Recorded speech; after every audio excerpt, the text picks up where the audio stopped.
The bells of the city had not yet found their morning when Eddard Stark woke to a chamber that was mostly shadow and a strip of shy gray along the shutters. He lay still for a time, listening to the soft breaths of the castle and the far-off lap of the black water against its stones. The night braziers had burned themselves low. Their iron mouths were a dull cherry, a smell of old ash hanging in the air. On the table, amid folded parchments and a wooden bowl gone crusted with yesterday's small clothes wash, someone had set a flask of water and a plate with 2 slices of black bread. He did not remember asking for it. There were attendants enough in the Red Keep who knew the hours he kept now, the hush of them, and the purpose. When he sat, the rushes whispered at his bare feet, and a faint ache tightened the cords of his neck. He had slept as if a fever had loosened him. There were dreams he would not name, a door that would not open, a babe that had no breath until it was pressed to his chest, the chill sweetness of crushed flowers. The strip of light widened, and for a moment, the gray was a lake, and the shutters a tree line, and he stood upon a bank in a land that had never known the red dust of the capital. He washed his face in water gone cold, the shock of it bringing a steadiness that made the room feel smaller. The bundle of parchment at the table seemed to have grown in the night, more sealed cords, more wax, more tidy loops that meant names and oaths. He drew the string on a leather case and took out the page that had become a weight at his side these past days. He did not need to read it again, but he let his eyes find every stroke until the ink had the simple life of a scar. The hand was narrow and precise. It smelled of old vellum and a drop of some oil he could not name. At the foot of it, the seal that had broken as cleanly as a thin winter pond under a light boot. The rip had grieved him. He could not say why it had felt like a small betrayal to the dead. The memory came upon him then, the corridor in the Tower of Joy where the stones were pale and dustless, and there had been a calm beyond the noise of dying men. He could not keep it from coming when he held the page. The bed with its tangle of white linens. The girl for whom men had fought and bled, yet who had never wanted any of the songs. Her hand had been all bone and heat. The child was so small. He had looked at him and thought of nothing except that the life in his arms was real, and that he had failed too late to save a girl who had been laughing on the day she left her father's hall. "Promise me, Ned," she had whispered. And he had promised with the blind certainty of a man who had no time left to be uncertain. "Promise me." There was a knock, low and respectful. Tamard stepped in, already belted, hair damp from a hurried wash. He smelled of horse and leather polish. All the Stark men smelled of horse in this city, as if they carried their own weather about them. "My lord," he said in a voice that kept the quiet of the dawn, "I have the tally. Lords Tyrell and Redwine came in the night by the Rosby Road with 400 men. Household guard, not levies. The great sept opened the doors before sunup for their devotions. The kitchens report that the queen requested a tray to her chambers and sent Sir Meryn to collect it, not a servant. Menderanti." Eddard set the parchment back into its case and bound it as gently as if it had blood in it. He nodded to Tamard and felt the familiar calm of command slide over his shoulders as a cloak might. "And Stannis, in the Tower of the Hand, he has not come out. The watch says a lamp burned all night. Lord Renly was at cards with Sir Loras until the second bell after midnight." Tamard's mouth tightened. The gold cloaks were thick in the streets. "Twice we were stopped." "Bah, they will be thicker by noon," Eddard said. "Thank you," roused Jory and Harwin. "I want our men set along the sept steps an hour before the council doors open. They'll keep the press from drawing us apart. And send Veon Poole.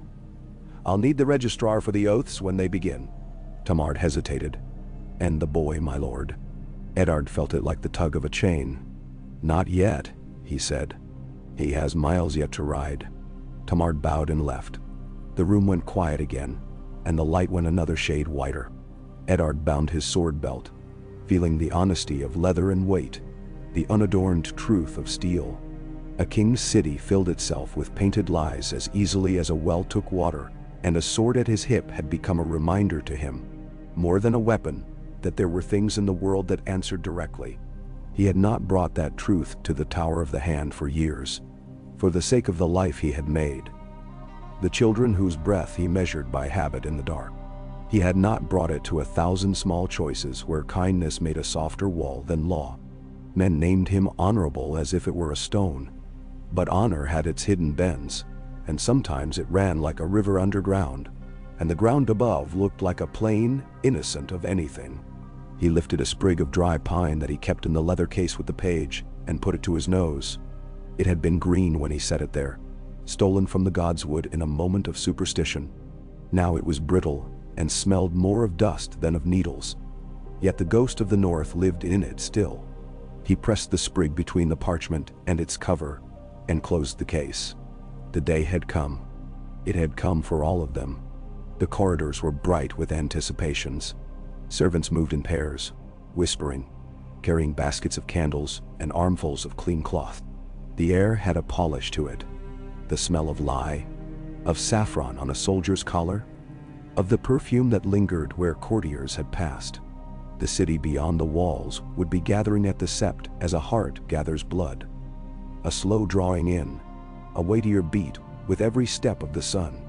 Through a slit of a window, he glimpsed the river like a sheet of beaten pewter, and on it, a black barge moving with the solemn purpose of a bier.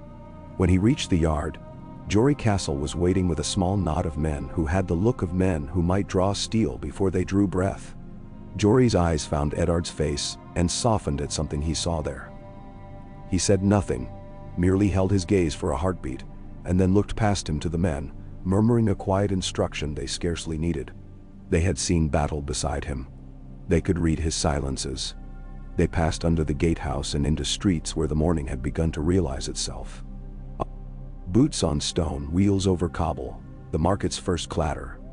A woman calling for her boy in a voice that rose like a gull's. A fishmonger's baskets bled a silver wet.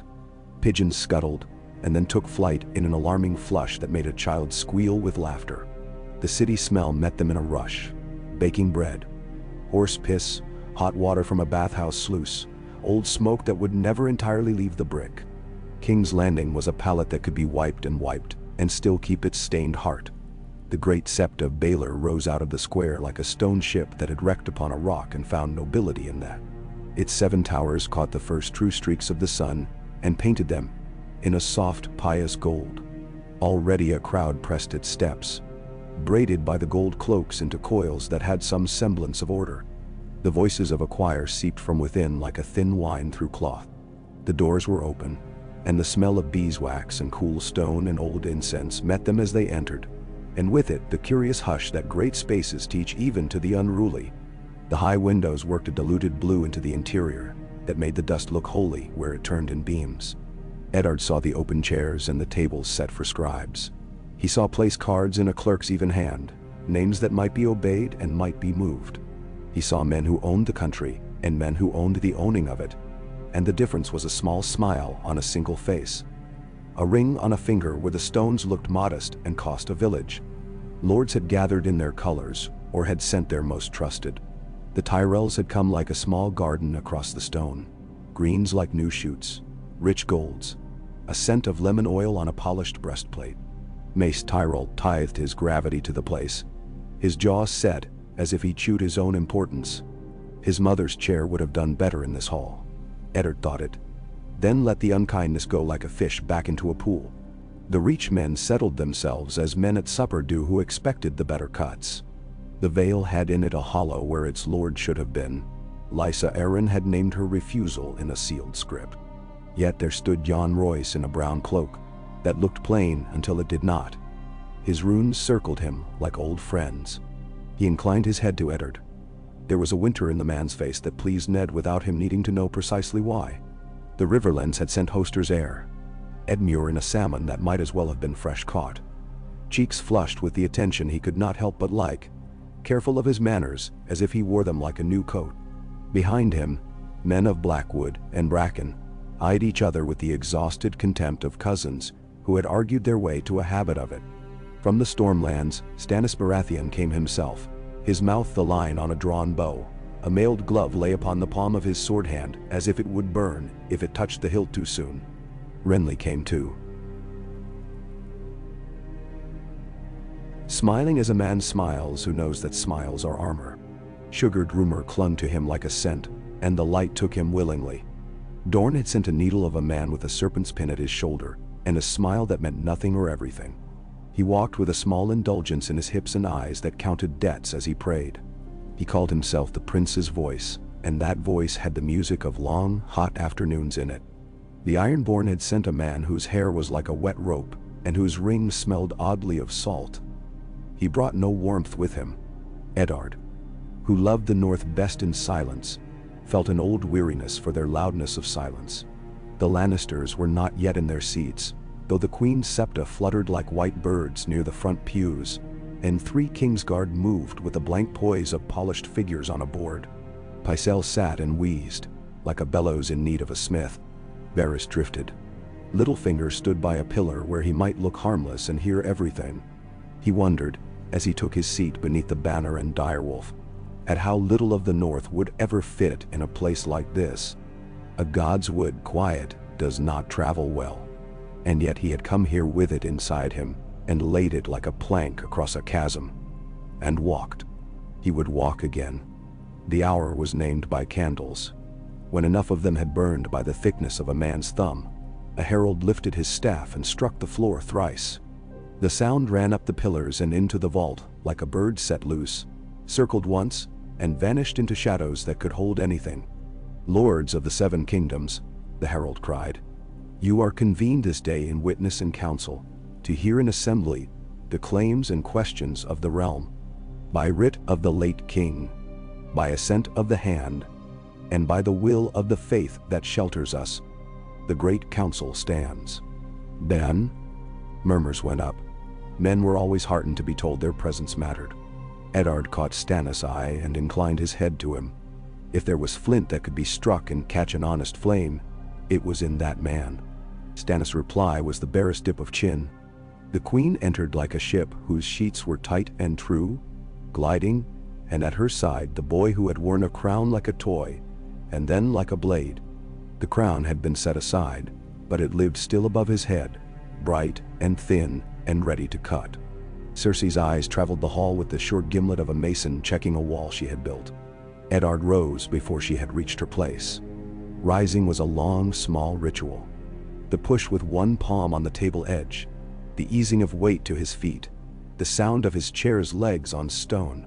It gave him time to find the hall with his gaze, and let the hall find him. The crowd of nobility made a soft wave against itself. He felt the case under his cloak, firm against his ribs. He felt the sprig of pine like a dry prayer. He felt the room, and its weight, and the taste of a word that had lain in his mouth too long. "My lords," he said. He did not have Robert's voice. A room did not yield to it as if it were the wind itself. His voice was made to speak one man to one man, and he had learned to give it edges so that a hall could hear. "Before we hear petitions, before claims and laws are weighed, I must speak of the oath I swore to a dying king, and of a truth I have carried as a part of that oath." He saw Cersei's glance quicken, a small light behind the green, and felt the sting of the trap she had been weaving all these months. Her hands were folded upon each other. One thumb stroked the knuckle of the other in a tender rhythm. The boy beside her had his mother's face without its wit, and his father's yellow hair without the sweat of deeds to test it. It hurt Eddard to see any child used like a piece in a game that would break grown men. "You all knew King Robert Baratheon," Eddard said, and now there was grief in his throat. A simple thing, clean and unadorned as water. "You knew him in his dancing, and his feasting, and his rage, and you knew him in his generosity. He thought of himself as simple, but his heart was made of 1,000 crooked alleys. In the last hour of his life, he named me to act in his place until the matter of the succession be resolved. On that I stand." A ripple touched the air. Nothing more. It had to begin here, on stones that were sure. Renly's smile widened and then went thin as a ribbon. Stannis looked into Eddard's face as if there was a code there he could not decipher. Pycelle's jowls trembled delicately, like aspic. Varys arranged a fold of his silks.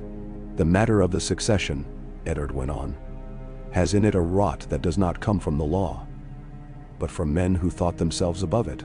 I will name that rot, but not now. There is a greater truth to speak first, a truth I was bound to silence upon, for love of a dead sister, and for fear that it would set the realm afire. I have chosen now to break that silence. At the word sister,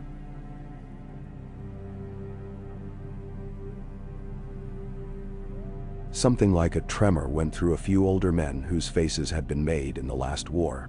Songs could be pretty, but men who had bled did not forget the plain words that lay under them. In the front pew, a septon folded his hands more tightly and looked down. Cersei, oh, Cersei, tilted her head as a cat might when it hears a mouse's dream. Eddard undid the clasp beneath his cloak and brought out the leather case. The room did not breathe. The king's guard stilled. The gold cloaks in the doorway shifted their weight but did not move. He set the case upon the long table and opened it so that the interior caught the light. The parchment had a sheen. Even the dust motes seemed to pause. 17 years ago, Eddard said, my sister Lyanna Stark died in a place men are ashamed to name, because they do not like to put words beside their own failures. The Tower of Joy. He let the syllables fall with no embroidery. There she lay in a bed that smelled of milk and old stone, and in that bed she bore a son. Noise came then, a murmuration, a breath that had to escape 100 throats at once. Eddard did not speak over it. He let the thing of it move through them as a wind moves wheat. Then, when the sound thinned to a tremble, he went on. That boy did not die, he said. He was not left. He was not drowned. He was carried from that room and given a name that a war could stomach. I carried him myself. I named him my bastard, and I raised him in my hall among my children, and every pain that came of it came to me most of all. Now, he saw faces. Oh, he saw them. The shock and the old scorn remembering its teeth. The puzzlement in men too young to know how thin the world was under their feet. When the war ended, the sharp interest in those who smelt leverage the way a hound smells a fox. Somewhere a woman drew a breath that had a sob under it. The sound pricked him. He kept his eyes upon the lords who might make and unmake peace. The child of that bed, Eddard said, was not mine by blood. He is the son of Rhaegar Targaryen and Lyanna Stark. Now, silence then. True silence. The sudden absence of all the small chaff of living. Even the choir in the upper gallery faltered, as if a hand had closed on throats that had been singing the maiden's gentler notes. A candle guttered and then steadied. Stannis' jaw clenched as if something in him had understood before he could push it away. Renly's smile did not know which mask to choose and paused without one. Mace Tyrell's hand went to his belly without his permission. Varys' gaze moved minutely, spider in a small draught. Littlefinger's mouth made a humorless ghost of tenderness that no one who did not know him would read. Cersei's eyes went winter green, flat, hard. The light on the ice of a pool over black water. The prince, Eddard said, and now each word cost him, took a wife quietly, after an annulment was writ by a septon whose seal I will show you. Not a stolen bed, not the crime that fed your banners and the songs we taught our sons. A marriage. This parchment you see. He opened it, and the air felt colder against his face as the old vellum met it. Is the record in the hand of Septon Maynard of the Starry Sept, with a note of the day and the names and the old god witness writ upon the margin, for a northern maid who would not consent without it. The seal is unbroken except by me. He placed the page where men might see it, where the scribes could lean and start their copies that would become the 1,000 copies, that would become a new way of speaking and remembering. He did not tremble, though he knew a world was shifting under him. He held to the thought of his sister's hand, hot and eager, even as she died, and the smell of pine on his own fingers, where he had crushed the sprig.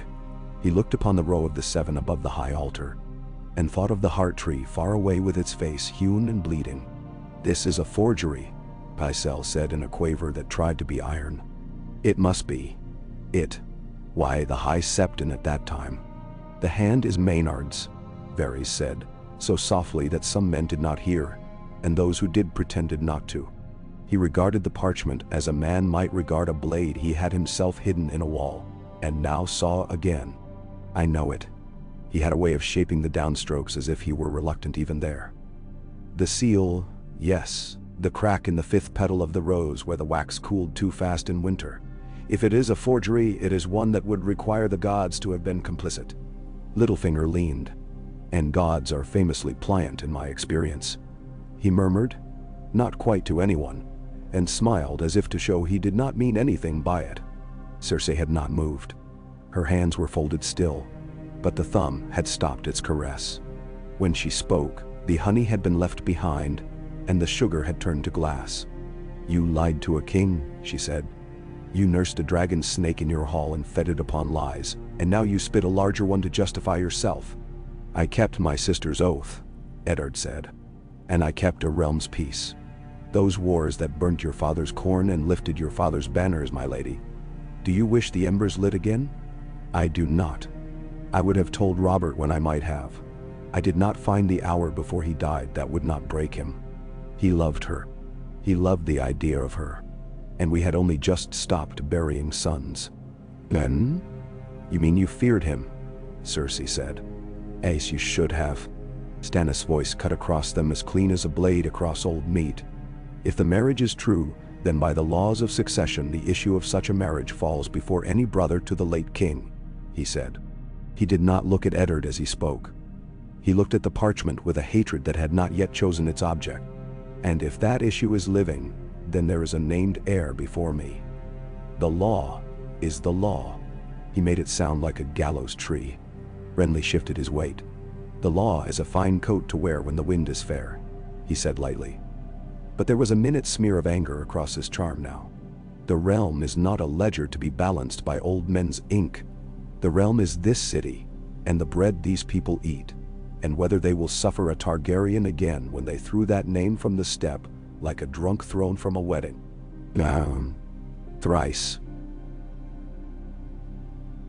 Someone of the Stormland said from behind Stannis. Thrice would they suffer it if a boy is named Truth by a man they call honest. They would suffer anything if it spares them fire. The man flushed when others glanced. He had not meant to speak aloud. There are fires that do not come from dragons. The Dornish envoy observed, studying his fingernail as if to see whether the quick was clean. There are fires that come from a house made of oil, and men striking flint in each other's faces, and women who have had enough of burying their children.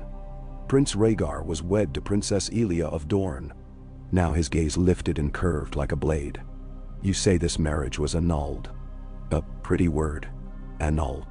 Like pruning a vine that does not suit. My people bled for that marriage.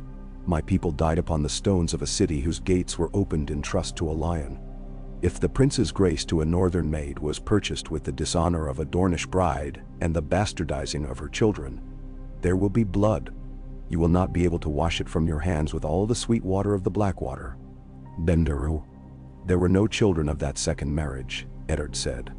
The prince's first children, those are pains we cannot undo. What I bring to you is the fact of a boy born in that tower. He lives. The gods have seen fit to keep him. I took him into my house. He is called Jon Not. He has more quiet in him than the world deserves. He has the north in him, and any man who has seen a Stark and a Targaryen both knows that neither is simple. You may hate him, you may fear him, but he is a fact that has stood in daylight for years, if you had eyes to see. Menetrand. Cersei laughed then. A quick, bright sound that had cut men, and had warmed men, and had been taught the measure of runes like this one, when she was a girl. And where is this marvel? She asked. Where is your dragon wolf? Does he sit in the gallery with the singers? Will you produce him from under the table with your parchment? Perhaps he is hiding in the hood of your cloak. Show us the boy, Eddard. Show us the bastard you would lift upon all our heads. Mend. He is summoned, Eddard said. From the north. So. Cersei's smile turned crueler by half. From your hall? From your hearth. A story that suits you. A murmur rose again and lifted itself into a hum that filled the high place and made it seem smaller, the way a hive can make a copse seem like a cottage. Mace Tyrell moved as if seeking a position that felt like vantage, and could not find one. Jan Royce crossed his arms. The Blackwood behind Edmure Tully muttered a prayer. The Ironborn envoy made a sign with his fingers that looked like a hook on a chain. "We will hear testimony," Stannis said. He had not sat. "We will hear it now, from those who saw what they saw and can name it. And we will not bicker like fishwives in a gutter while the matter is weighed." "Lord Reed," Eddard said. The words were a kindness he let himself have. "Will you come forward?" It had been a long time since Howland Reed had stood in a hall where men's voices rose to paint law. He was not a tall man, and he walked as if his steps counted, as if they had counted many times on paths that changed a man's breath to steam in cold mornings. He wore no ring and no chain. The green leather of his jerkin gave no light back to the candles. He bowed to no one and bowed to all. His eyes, when they found Eddard's, were the eyes of a friend who had been with him on a hill where only 3 men stood at the end, and the rest were names now that the Weirwoods would keep. "Tell them," Eddard said. Howland Reed told them.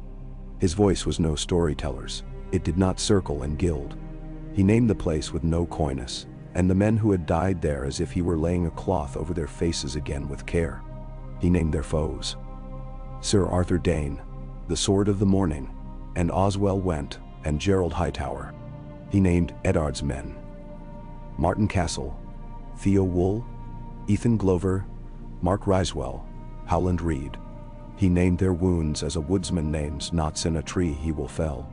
He spoke of the tower room where the bed had the smell of milk, and the girl had the smell of fever, and Eddard's face turned barely, as if the angle of the light had changed by a hair on a blade. "She begged it," Howland Reed said. "The promise. She would not let him bury her without it. I saw them bind the babe in his sister's blue cloak. I saw the girl kiss the child and put his hand to her skin so that he would remember heat." He paused. "She named him. She was not simple. She named him as queens do." He spoke the name then that had been hidden in Eddard's heart until it had become one with the beating, and in the saying the world did not end. It merely shifted. Aegon. Men looked at one another as if the sound of it had turned the floor beneath them to a different stone. "And the marriage," Stannis said through teeth that belonged to a patient animal. "You saw it?" "I saw a man sign a page," Howland Reed said. "I did not see the prince take the vow. I did not see the Septon place their hands together and name them. I am not a liar because I did not see everything. I am an honest man who will tell you where my eyes have been and where they have not." "Enemies can sign pages," Cersei said. "Men can be cowed. They can be bribed. I have never been either," Howland said. And his mildness could have worn a crown. It was so sure of itself. The room began to tear itself into pieces, small and sharp and useful to men who liked to fight on terms they knew. Edmure's voice rose somewhere, eager. And then someone's in the reach with the House of Hightowers, calm clipped vowels answering coolly. Dorne's man smiled with his eyes closed. The Kingsguard stood, 3 white sentinels around a queen whose stillness was as dangerous as a bow that did not move. Eddard let it go for a time. He had brought them to the edge. Men must test the drop with pebbles and their own timid boots. He looked to Stannis again, and the man met his gaze this time with something like bleak companionship. "We will see the boy," Stannis said suddenly. "We will see what we see when we look upon him. We will take oaths and copies, and we will summon every man who has a right to speak and every man who has a reason to lie, and we will not move with a speed that breaks the axle. But we will move." Renly laughed and could not make it kindly. "You have such a gift for warmth, brother." Stannis did not answer. He was already turning to the scribes, to the men who would turn this day into paper that would outlive them, to the dry work that he would never fail at, because it did not require him to be loved. Eddard was grateful for him then with a simplicity that surprised him. In a hall of men who hid their knives in pastry, here was a man who set his upon the table and said, "This is a knife." The rest of the day was a slow grind of testimonies, and of men who had come with others, words set upon their tongues like sweets, and found them turning to grit in the face of a parchment seal. A minor septon from Dorne, old, with spots upon his hands, spoke with tears when he named his teacher, Maynard. and spoke of the day the notes had been put up in the tower's archive with a laugh at their smallness. Who would ever need to know what a prince did so privately? He asked, and did not smile at his own sad humor. A boy who had been a boy then, a scribe who remembered a northerner and a whispering, said that he had carried a sealed dispatch to the prince, and had been told to go by night and to return by another way. He had seen nothing. Men seldom saw anything when the world turned near them. Yet the weight of nothings, gathered, becomes a stone. All the while, the city beat its own drum beyond the sept's walls. There were 3 fights in the square that afternoon, and a woman who sold meat pies was robbed and made a better story of it than it was. And a conjurer with a lame dog made the dog dance until a gold cloak laughed and lost a coin, and went home to beat his wife. At dusk the bells leaned into their duty, and the sept's doors opened to let out men with faces gone pinched by thinking. Circe passed in a white drift, the boy at her shoulder, and the murmur moved before and after her as if she were a boat. Eddard did not watch her go. He listened to the stone, to the way a house speaks to a man who has lived in houses enough to know when they are holding and when they are waiting for someone to knock out a support. He went to the Tower of the Hand when the last of the scribes had bound their pages with string and sealed them with wax pressed by rings. In his chambers, the light had thickened to a brown like cooling tea. He unbuckled his sword and leaned it against the table, and when he sat at the bed's foot, he felt his body register for the first time how the day had taken from it. He was not an old man. He felt old, but that was a different arithmetic. It meant that youth had gone as a cloak goes in summer. He rubbed his face with both hands and let a small groan escape him that no one would hear. There was another knock, and Jory entered with something like caution. "My lord," he said, "Lady Caitlin has arrived. She is in the solar with the girls." Eddard stood before he quite meant to. The thought of Caitlin in this nest of vipers had always been a quiet dread in him, like the knowledge that a crack will find a wall with enough winters. He had sent for her after the raven he had sent had not yielded an answer that could be trusted upon a boy's back alone. The matter was already too wholly joined to keep her in the north. There were arrows set in the air now that would not wait for ravens to arrive. But he had not wanted the noise of this place to touch his children. He had not wanted it, even as he had known that children are touched by the world, whether their fathers want it or not. He found them where the light was softest, in a room where a window seat graced a view of the river, and the roofs, and the last bleed of sunset. Caitlin stood at the window with her hands clasped, not as a girl might, under her chin, but at her middle, controlled and silent. Sansa sat with her hair brushed into a glossy brown river down her back, proper, face lifted to hear. Arya was in a chair as a cat might be on a branch, one leg tucked, one dangling, a smear of city dirt on her cheek, where she must have leaned her face into something she had no business leaning into. When Eddard stepped into the room, Caitlyn's shoulders lowered as if the air had let go of them. She turned, and he saw how travel had marked her. A dust line across the throat where a scarf had not sat quite straight. The dryness of a mouth that had spoken to men who did not say yes when a woman told them they must. His heart went out to her with a motion he did not perform. It was its own creature. "My lord,"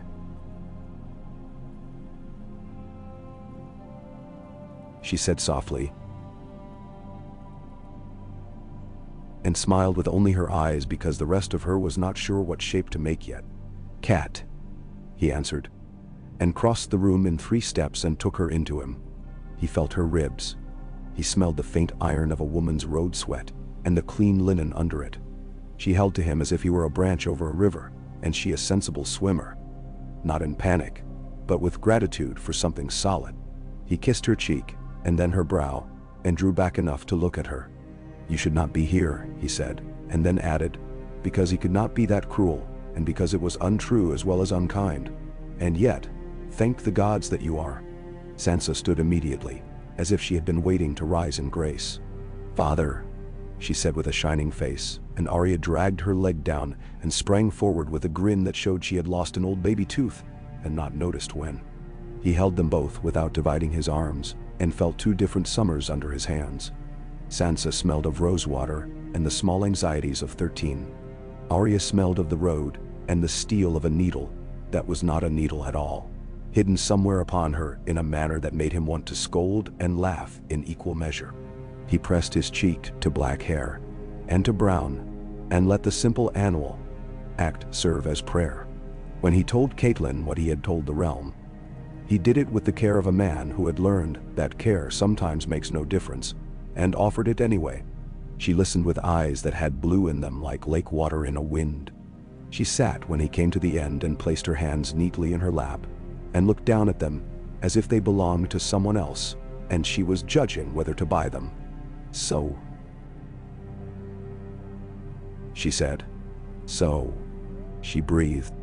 "You have named it at last." "I should have spoken to you first," he said. "The hour would not let me. Men prepared their knives, and some were too dishonorable to leave me even the courtesy of receiving the first cut." She looked up at him. There was no accusation in her face that could draw blood. There was the tiredness of a woman who had made her way through a thicket she could not name. "You were always too much a Stark to tell me," she said. And the edge of it had a fondness that surprised him and warmed him and hurt him. I knew in every way that counted, and in none that could draw breath and go to the market. I have been faithful to you with a ghost sleeping at the foot of my bed." Her eyes shifted minutely toward the girls and then back. "Do they know yet?" "Not yet," he said. "It will touch them. It touches all of us. Now," she nodded, "Winterfell holds secrets like a hand." She said, "The South is a mouth." He sat beside her and took her hand. "He is on the road," he said. "Jon. He rides with Robb." At the name, a little flinch moved through her hand and his. She did not pull away. "I know," she said. "I met them at the Trident and sent them on. Robb was." A smile rose and faded like sun behind cloud. "He thinks himself a man because a horse obeys him. He will be a fine one, Ned, if men do not make him old too soon." "They will try," Eddard said. He thought of Robb's laugh, the way it had moved through the great hall at Winterfell like a good wind. He thought of Jon at the fire with Ghost's red eyes making a small night around them both. He thought of the way the boy had looked at the world, as if it might be persuaded to be finer if he spoke to it with civility. He had done the boy so many kindnesses, and so many cruelties, that looked like kindnesses from a distance. Catelyn's mouth thinned. "When he comes," she said. And Eddard knew she did not mean Robb now.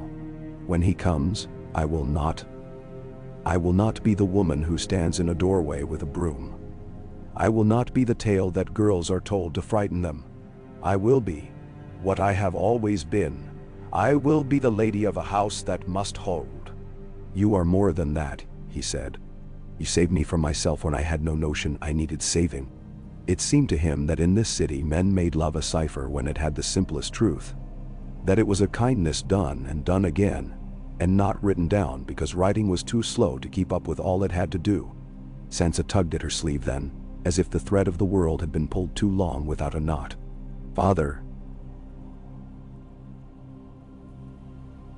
she asked with a careful sweetness that she had learned in rooms full of women who judged such sweetness as if it were lace, "will there be a tourney?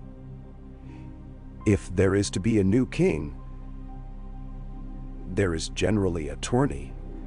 Arya snorted. "If men are going to break lances while the world tries to decide whether to burn, they're fools." "Men are often fools," Eddard said, and saw to his sorrow that Sansa took it as instruction and Arya as permission. He went to the window and stood a time looking out at the river, where lanterns began to set orange footprints upon it. He breathed.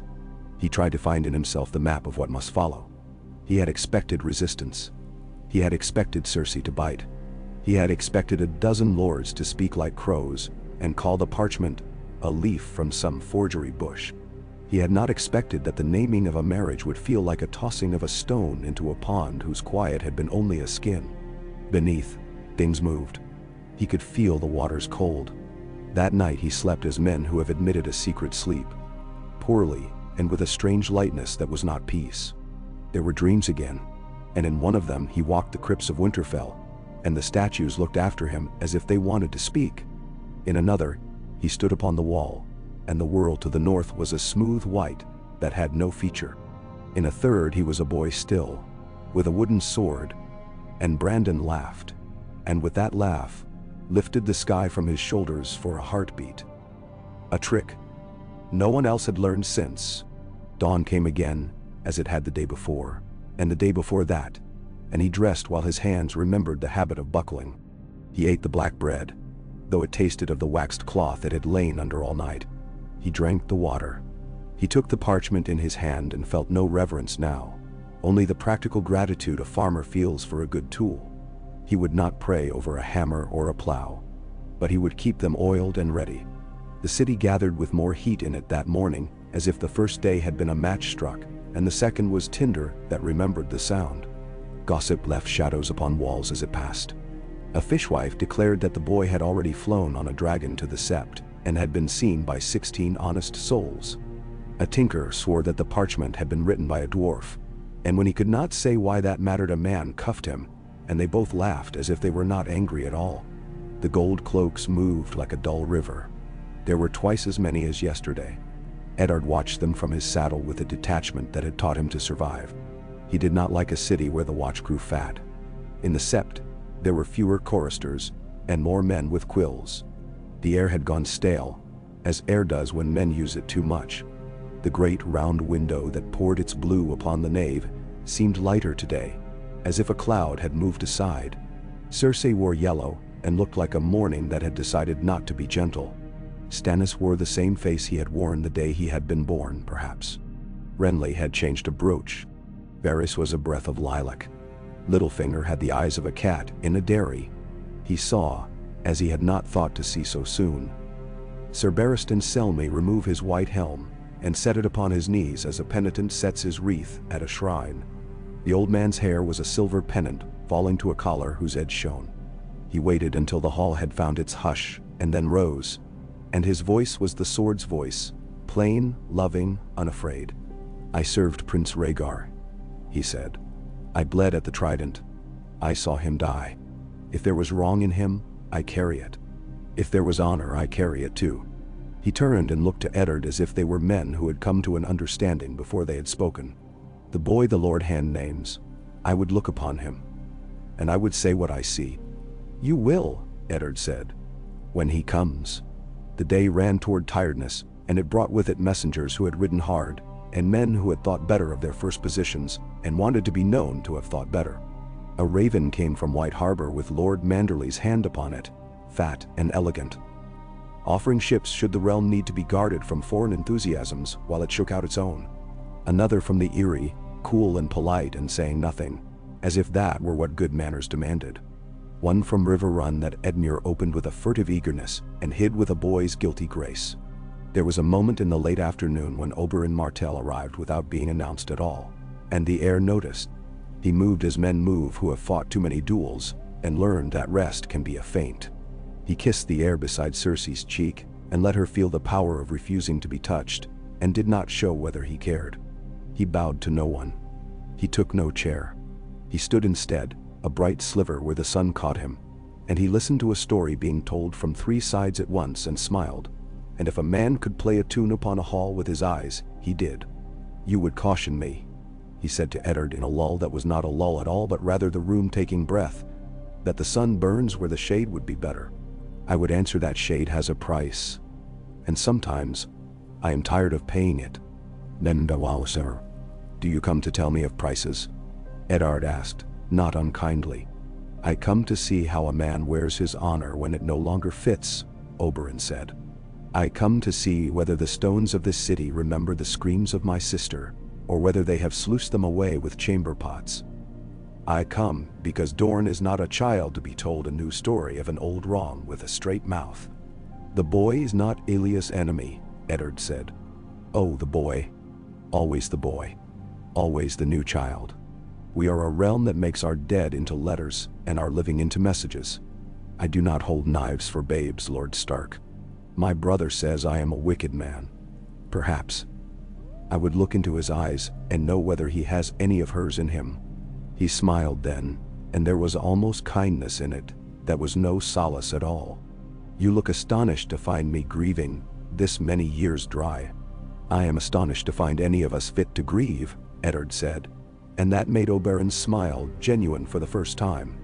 Late that evening, when the candles had become short opinions and the scribe's fingers were black, a small thunder ran through the doors and up the nave, a sound that was the sound of men making way for something, which might be a person of consequence, or might be a man with a basket of snakes. Eddard turned, and the rush of it carried with it a smell of road dust and felted wool and clean horse, and the iron that becomes unnoticeable when it has lived in your blood long. The company that came up the aisle wore gray cloaks, stained by rain and sun and hunger and care. At the center of them towered a boy whose hair the candles made to copper for a heartbeat, and then to chestnut, and then to black again. His eyes were a true gray like old weather, and behind him padded a deerwolf so silent that men did not notice it until they were already afraid. Robb's laughter lived in his mouth even when he was solemn. It tugged the corner of his lips once. He reined it. Beside him, slighter, not smaller, a lean grace that made him easy to miss until he was looked at, rode Jon. He wore no cloak of any great house, only a plain one mended at the shoulder. Yet the way he held the reins had a rightness to it that made men who thought they knew horses look twice. He looked upon the hall, saw its greatness, and did not flinch. He dismounted in a smooth motion like dismounting from a thought that had become heavy. Ghost's eyes were two coals that had known a better fire. The hall drew a green breath. Lords leaned forward as if ropes upon their shoulders had been pulled. Sansa gripped Catelyn's hand so hard that later, in a different room, both women would find little crescent moons of nail in their flesh. Arya forgot to pretend she was in mastery of herself. Eddard had thought he would walk to Jon. He found that he could not, for the place and the moment had chosen a stage upon which men must hold where they stood, and not take all the solace that their hearts wanted. Jon came to him instead. His lips were dry, he wet them. He had ridden all the way to be told what he was, and perhaps to be asked to be a thing he did not know how to be. His eyes found Eddard's. There was trust there, and a kind of anger that was not unkind, and a love that had been trained to sit down and wait. Eddard swallowed, and discovered that his mouth had turned to sand since dawn. "My lord," Jon said. He had always called him that in public. In the yard one day as boys Robb had mimicked it, and he had not laughed. "My son," Eddard said, and with the word something went through the room like a wind and like a knife. Depending on whose heart it met, there were 1,000 ways a moment like that could be spoiled. Men tried 3 before the gods had taken a breath. Pycelle coughed and rose as if to read a parchment that had not yet been thrust into his hand. Littlefinger cleared his throat with amusement. Cersei's mouth opened upon some jewel of poison. Ghost's head turned and he showed white teeth, and the sound that came from his throat was of no great force, only warning, but it silenced them as if a giant's hand had pressed down. Eddard found himself smiling at that, quick, private, as one smiles when an old friend does an old trick well. He did not let the smile stay. "Jon," he said, and then he said the name that had lain buried as a seed lies, waiting in cold earth for the hand that will choose the spring. "Aegon, who?" The word lived in the space between them for a heartbeat, and then wrapped itself around the boy like a garment for which he had been measured years ago. Jon's pupils widened. It could have been the candlelight. It could have been that he stood suddenly in a different hall, a snow-swept one, a godswood one, a tower room one, and had to bring his breath back from that place. He did not lower his head. He did not weep. He merely steadied his feet as if the ground had shifted slightly. And Eddard loved him for that more than he had loved him for anything since the day he had taken him up in his arms and put him across his saddle and ridden him into a world that could not afford the truth. The old knight rose then, as if the gods themselves had cued him. Ser Barristan came forward until he stood within arm's length of the boy, and he looked, and the looking was a reverence. He did not touch Jon. He did not kneel. He merely looked as a man looks at a star he had followed once and found nothing but another stretch of night. He nodded, the smallest nod. "There," he said to no one and to everyone. "There he is." Cersei laughed again, brighter now. Desperate, a bell that had a crack and did not know it. "Oh yes," she said.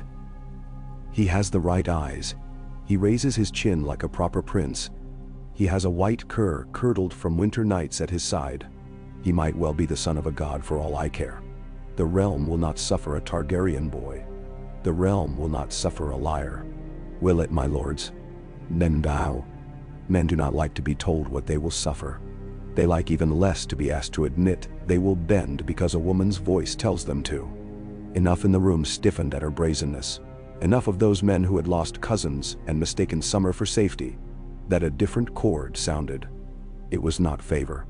It was not acceptance. It was the sound of men remembering that their pride could be a lever as well as a lock. Stannis spoke. We do not decide by noise. We decide by law and by what all men can bear. Then sawire.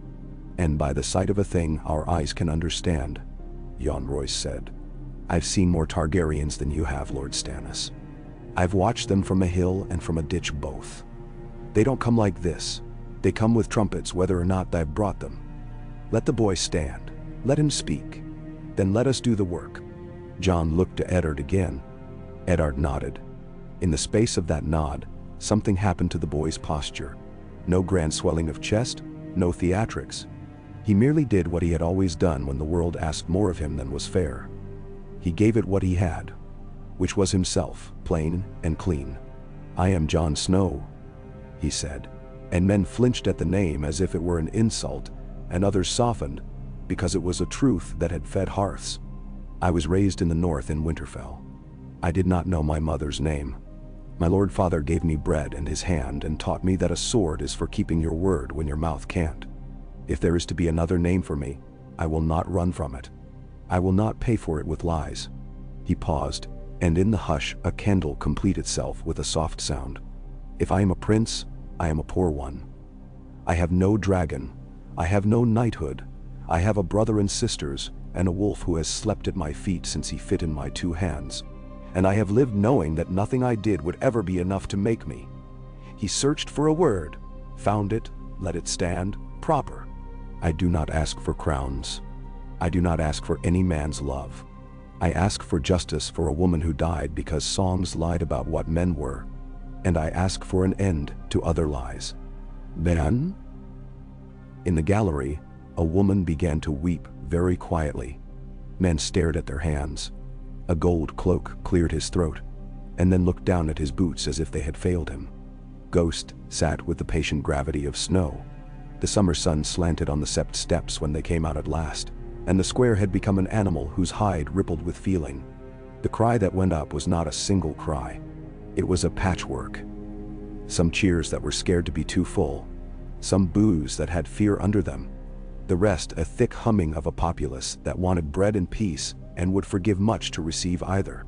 Someone threw a flower and someone threw a stone. The flower struck Robb on the shoulder and left a mark of pollen. The stone struck a pillar and took a flake of it away. Eddard looked to the roofs and saw where men had set bowmen.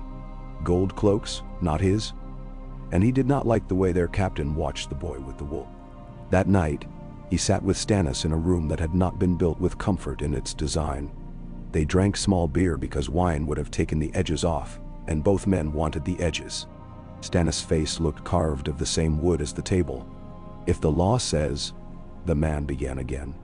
Because he was a man who would build his bridge 1 plank at a time, even if he had built it the day before, and would build it tomorrow, too. The law says, Eddard said. The law does not make men less than they are. They will try to kill him, Stannis said. And for the first time since childhood, perhaps, he let in a softness no one would ever have thought he had. They will try to kill the boy.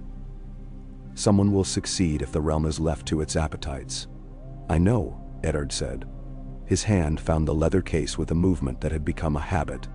He thought of Catelyn and the girls, and Robb's laugh catching on the stone like a kite string. He thought of Jon sleeping in a bed that was not a bed he had ever imagined for the boy. In a tower where everything smelled faintly of oil and dust and men's plans. He thought of Ghost, a white presence in a city that had forgotten that wolves did not ask permission to exist. We will draw up an accord, Stannis said, already marching. We will name him as the issue of Rhaegar's marriage. We will bid him come under guard to the dragon pit, and we will put him there under the protection of the law, that makes a sanctuary of old places. While lords debate, we will call a woman from the starry septi to speak of annulments, and a man from the citadel to speak of seals. We will fill the city with boredom and drown its knives in paper. And now, Eddard barked a laugh that had no pleasure in it. You are a cruel comfort, Stannis. It is the only kind I know, Stannis said, and looked out the window where some late, ungodly revel had given up a cheer, and another, and then stumbled into quiet. Your boy, he added, and the word boy had a loss in it that he did not explain, has a way of making men not want to lie to him. He is no one's boy anymore, Eddard said, and the truth of it scraped his throat. And yet he is still mine. The days that followed were a slow siege of paper and men's tempers. Messengers came and went as if the palace were a lung. The Great Council convened each morning under the blue glass. The normal petitions shoved to the day's end and left unvoiced. Cersei set her kinsmen to shepherding their own. Tywin Lannister had not yet come from the west, but his gold did not require a horse to travel. Pycelle's quill scratched and scratched. Once it broke and he stared at it like a small betrayal, and Eddard pitied him as one pities a man who thinks himself still equal to tasks that have already grown too great for his hands. Varys fluttered and listened and placed men where they would be overheard to say exactly the thing they thought they were hiding. Littlefinger made jokes with a bite in them that drew blood and licked his own teeth. Dorne waited. It could wait 100 years and not grow thirsty. At the end of the third day, the city opened its mouth and let rain fall. It smelled of stone and tin, of old roofs that sighed and freshly washed cats. In the god's wood of the red keep the weirwood's face caught the wet and shone like a peeled apple. Eddard went there, because some days a man must attend to the one God who will not answer him in words and endure the kindness of being refused. He stood beneath the face and let the rain gather in his hair and drip down his nose, and for a time that was just as long as it needed to be, and no longer. He allowed himself to pretend that this tree had known his sister's laughter and could tell him what to do. The footfalls behind him were soft and known. He did not turn. He waited. Jon stood beside him then, close, a heat that belonged among leaves and stone and water. I do not know who I am, the boy said. I do not say this as a complaint. I say it as one names an ailment,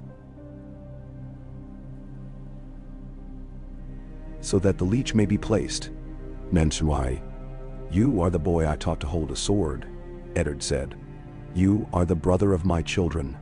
You are a Stark in all the ways that count, and a Targaryen in the ways that matter to men with banners. Jon turned his face up and let rain find his lashes. He smiled, a small private thing. Ghost does not care. Ghost is wiser than most of this city, Eddard said. They will not let this be a matter for wisdom.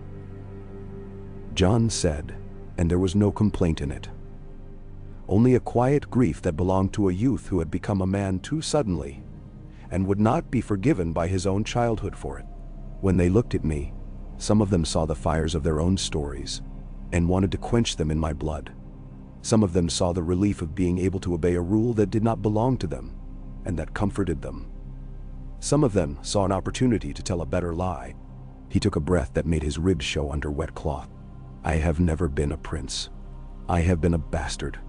I knew how to be that. There was honest work in it. What do I do with this? He did not look at Eddard when he asked. He looked at the rigid lips of the carved face and offered it an insolent, hopeful question. You are young, Eddard said. You do what men who are young and good do.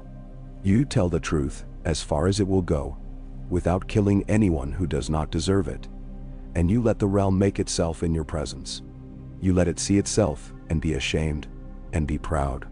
You do not make promises you cannot keep except the one promise that matters, and you keep that one until you die. Jon laughed.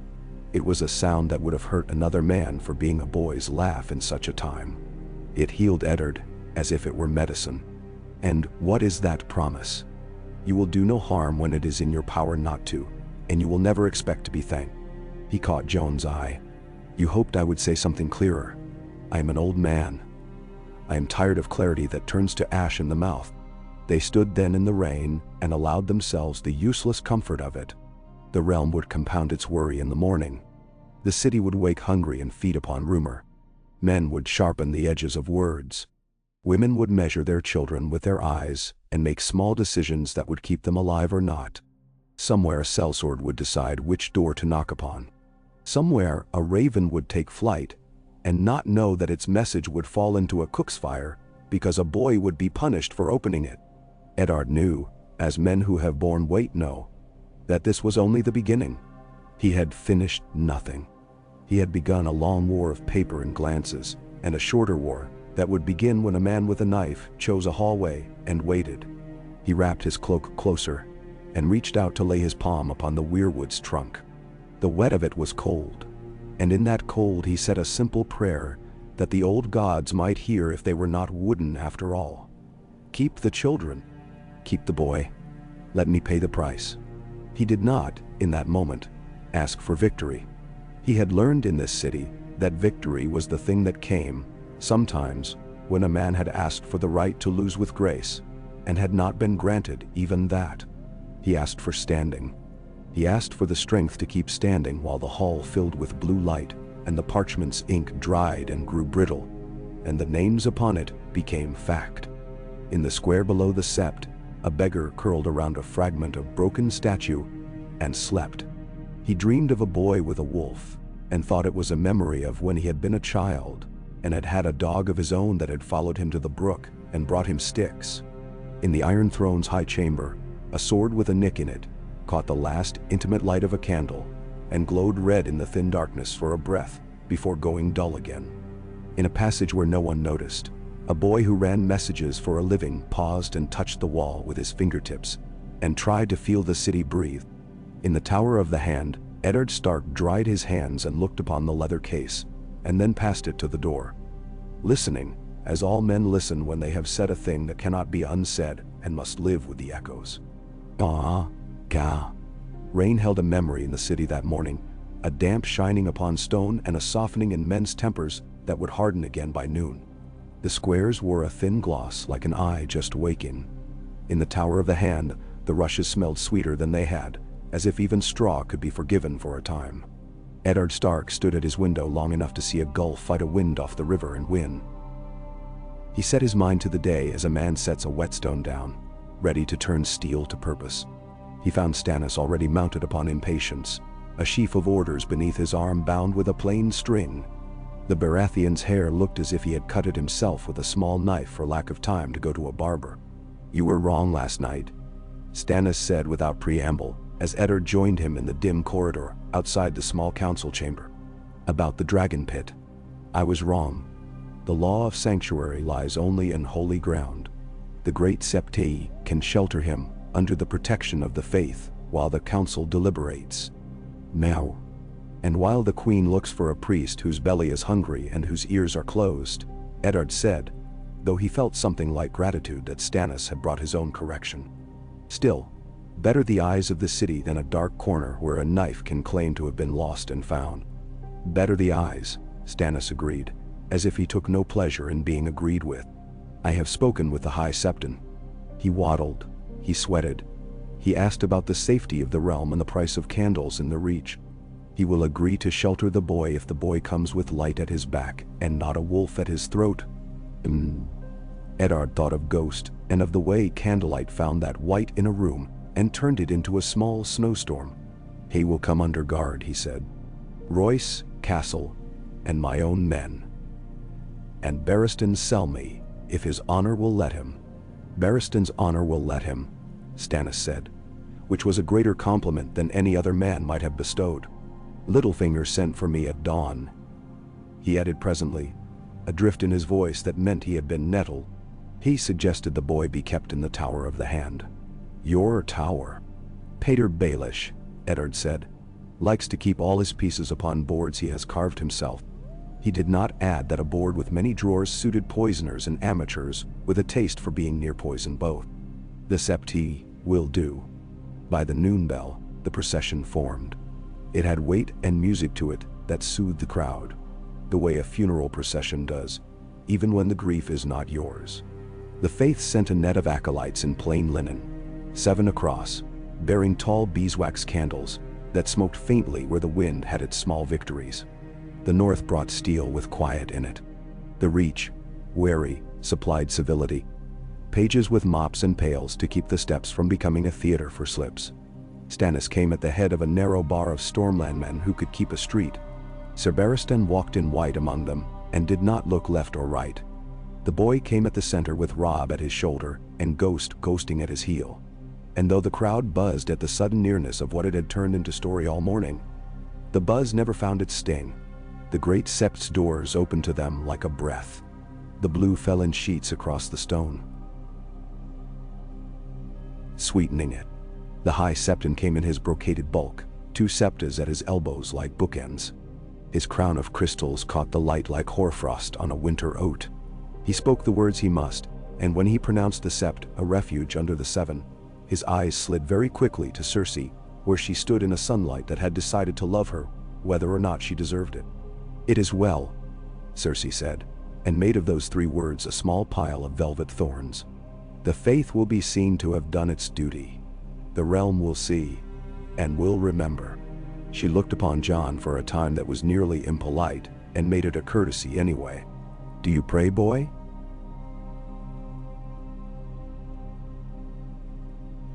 she asked him, and her lips did not quite part on the last word.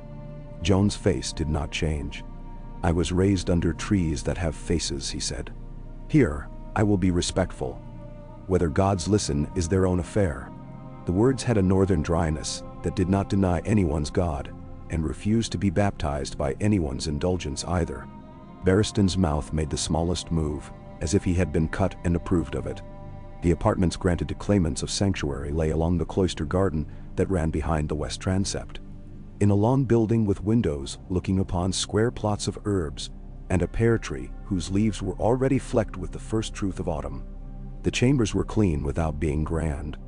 A man could sleep in them without dreaming of being watched by silver cups. Jon went through the rooms with his hand at Ghost's neck, and looked upon the bed as a soldier does, measuring whether he can sleep upon it and wake as himself. He set his saddlebag down where any thief would first look, and turned the straps so that they would show if touched. Catelyn came to him there, walking as the lady of a house walks when she enters a room she has not seen and decides to make it hers by courtesy alone. She paused upon the threshold without making a shrine of it, then stepped in. Ghost watched her with the torpor of a beast that has eaten recently. His eyes were ancient coals. Jon stood and bowed as if he were in the great hall at Winterfell and had been called upon to dance. "My lady," he said. She looked at him, and what roused in her face was not the old bitterness that had sat where her heart should have slept like a cat that had overstayed. It was something more difficult.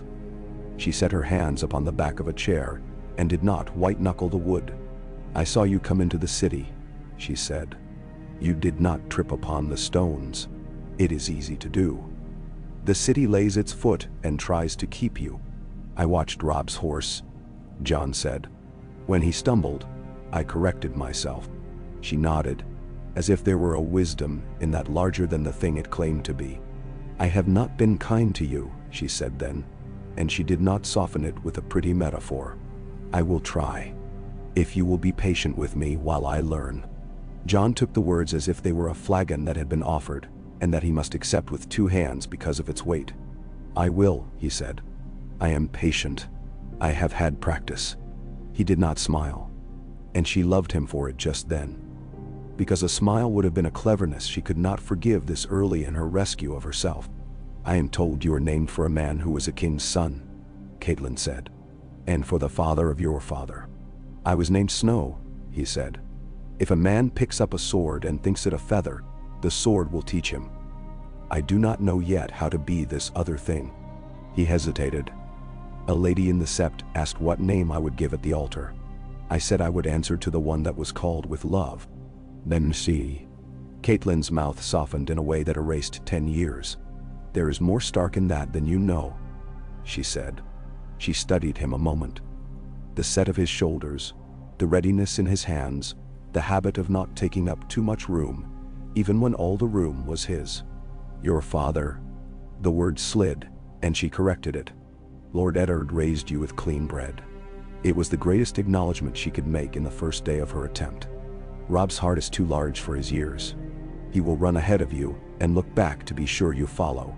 And that will get you both killed if you let it. Nine. Joan's lips pressed in the shape of a humor he did not permit to fly. He thinks I will remind him of the way, he said. He will be angry when I do. You will remind him anyway, she said. Because you were both boys, and now you are not. And that is the only way to hold a house. She let go of the chair. There will be those who try to make a punishment of your existence for me. I will not let them have that game to play. She went then, and when she reached the door, she paused. The pear tree will be lovely in 2 weeks. If you are still here, you should sit under it. He stood for a time after she went. Ghosts flank warm beneath his palm, and looked at the leaves. He had sat under harsher trees, and been content. He thought of the heart tree at Winterfell, and its carved face with the mouth that bled forever. And he wondered what face a pear tree would make if it were given a knife. Oberyn Martell came at dusk, without fanfare, and yet with attention drawing to him, the way a small bright blade draws the eye in a room of cudgels. He found Jon in the cloister garden where a novice knelt with a basket, pinching the heads off the basil to keep it from bolting. The prince stood with his head tipped, as if listening for a faint music. He wore no scent that Jon could detect, but the air near him seemed warmer. "May I look at you?" Oberyn asked, as if Jon were a horse, and he a buyer who would still buy even if he found a flaw, but would price the flaw. "I cannot stop you," Jon said, and found he did not want to. Men had been looking at him for 3 days, as if he were a parchment they might read backwards, and find a way to recite their own names. This was different. The Martell's gaze had in it a simple hunger for truth that did not flatter. Oberyn came closer until the space between them measured to 1 sword length. His eyes were the brown of walnuts. He looked at Jon's jaw, his hair that wanted to curl after rain, the angle of his cheekbones that were more northern than not, his eyes that had taken the stark gray and made it think of ash and not of iron. He made a small sound that might have been approval, and might have been the remembering of a tune. "No Elia," he said, and it was gentler than Jon had braced for. "No Viserys, no Ares. There is a notion of Rhaegar in you as a tall note played on a different lute." He straightened. "The shape of your mouth when you listen will make men mistake you for your father. Your father being the one they will choose to see when they need to be comforted." "Men choose many fathers for me," Jon said. "Choose your own," Oberyn said. "Do it quietly. The loudness will come from others." He let silence sit between them until it learned to behave. "My sister was murdered in a bed. Your mother died in a bed. These are not the same thing. Songs lie when they make both into one sound. Do not say you are sorry to me for Elia. You are not her enemy. If I find a man in this city who is, I will not ask your permission to hurt him." He turned his head a fraction to watch a swallow stitch the air in the blue above the cloister. "When they write the agreements, there will be a clause for Dorne that men will pretend is about trade. It will not be about trade. It will be about whether we have had enough of being left with songs and graves." "Ma'am, I do not write songs," Jon said. "I do not have the skill." He looked at his hands as if they might be compelled to pluck a harp by the right god. "I can promise to listen when you speak of the dead as if they are not a currency." Oberyn's smile went slant with a comfort he did not owe. "That is better than promising justice you cannot afford.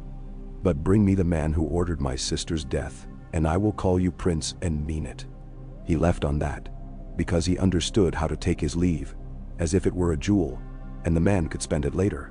Barristan Selmy asked the next morning for a yard and a blade. There was a strip of paving along the cloister's south edge where the novices sometimes whacked each other with brooms when the septons were not looking. It had the right amount of dust. Eddard was there early. He had slept with the same start he had gone to bed with. Jon came in plain shirt and breeches, a leather glove upon his sword hand, Ghost ranging under the pears and never once sniffing the novice's stew pot. "I will not humiliate him," Barristan said to Eddard under his breath as Jon tightened the strap on his glove. "You would not even if you could," Eddard said. "There are men who do not know how to humiliate. You are one, but..." Barristan's mouth did not know what to do with praise. He shrugged it off as a man shrugs rain, but the water still dampened him. He lifted his sword and saluted Jon with an economy that would have made many a knight ashamed. "Show me how you stand," he said. Jon showed him.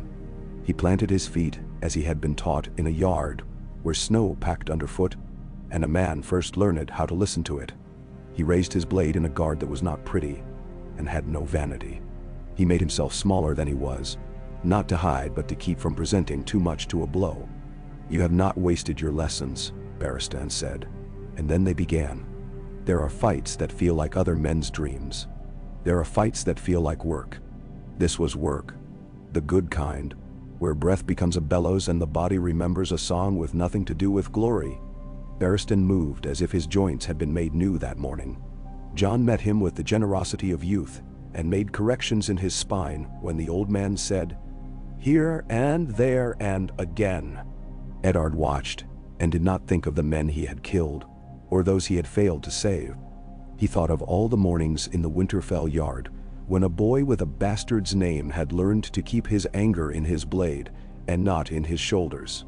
The serpent from Dorne leaned in an archway and looked amused by honor, as if it were a woman he had decided not to pursue, and yet could not resist watching. Stannis stood like a post and counted the stations of a duty no one had asked him to take up. Robb shifted from foot to foot and tried not to interrupt with his joy.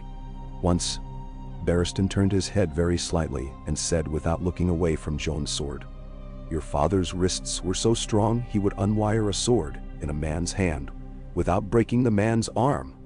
You will not be your father in that. You will be very hard to disarm. I think you will take pain well." Jon grunted. It could have been agreement. It could have been that Barristan had hit him again in the same spot he had just hit him to see if the boy would learn where not to be. Sweat rose where the collar lay, a salty crescent on cloth. Ghost lay in a patch of shade and watched with an ancient dog's disdain for small swords when teeth would do. They broke when the bell named the hour before noon. Barristan sheathed his blade and bowed. "I will say this much," he said. "If the realm insists upon making a prince of you, you will not shame the memory of men who knew how to hold a sword." "I do not want to be a prince," Jon said. And for the first time since he had ridden into the city, he sounded like a boy. "That is why you frighten me less than you might," Barristan said. And his voice had in it a tired affection for a world that did not accord with his ideals, and yet kept giving him small reasons to go on doing his duty. Cersei did not sleep well. The women who attended her learned to bring different teas, and to pour them without filling the air with the smell that a woman knows will stick to her when she has been told she smells of fear. Jaime came by her chambers when the afternoon was hot enough to lax the wax on a seal in a man's hand. He closed the door and took off his glove, and looked at her with a face that other women would have read as warmth, and she knew to be apology before it had chosen its direction. "They are moving him like a relic," she said before he could speak. "They will put him on a cart and wheel him round the city so cobblers may kneel. They will pass our door with candles and sing songs about beds." "Beds," Jaime said. He had a way of saying a common word as if he expected it to kill him. "They put him in the sept because the septi is a bowl, and bowls are easier to tip than the tower of the hand." "Tip it then," she said. "Tip the bowl." "Before men," he said, "I will be what I am. A knight sworn to a king who is dead, and to a line that is now a question." He pinched the bridge of his nose with 2 fingers. "We could take him tonight with 50 cloaks and 50 lies." "You were the one who told me once," she said, and the sweetness in her voice had turned to a pattern of tiny knives, "that 50 lies become a truth when the hall is full enough of men whose ears are ready." "I said that," he said. He looked at her as if looking at a painting he loved, and feared to find a crack in. "I also said you must not think the hall is yours because you have learned its steps."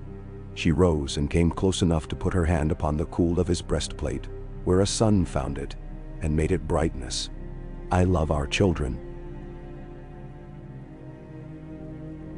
she said.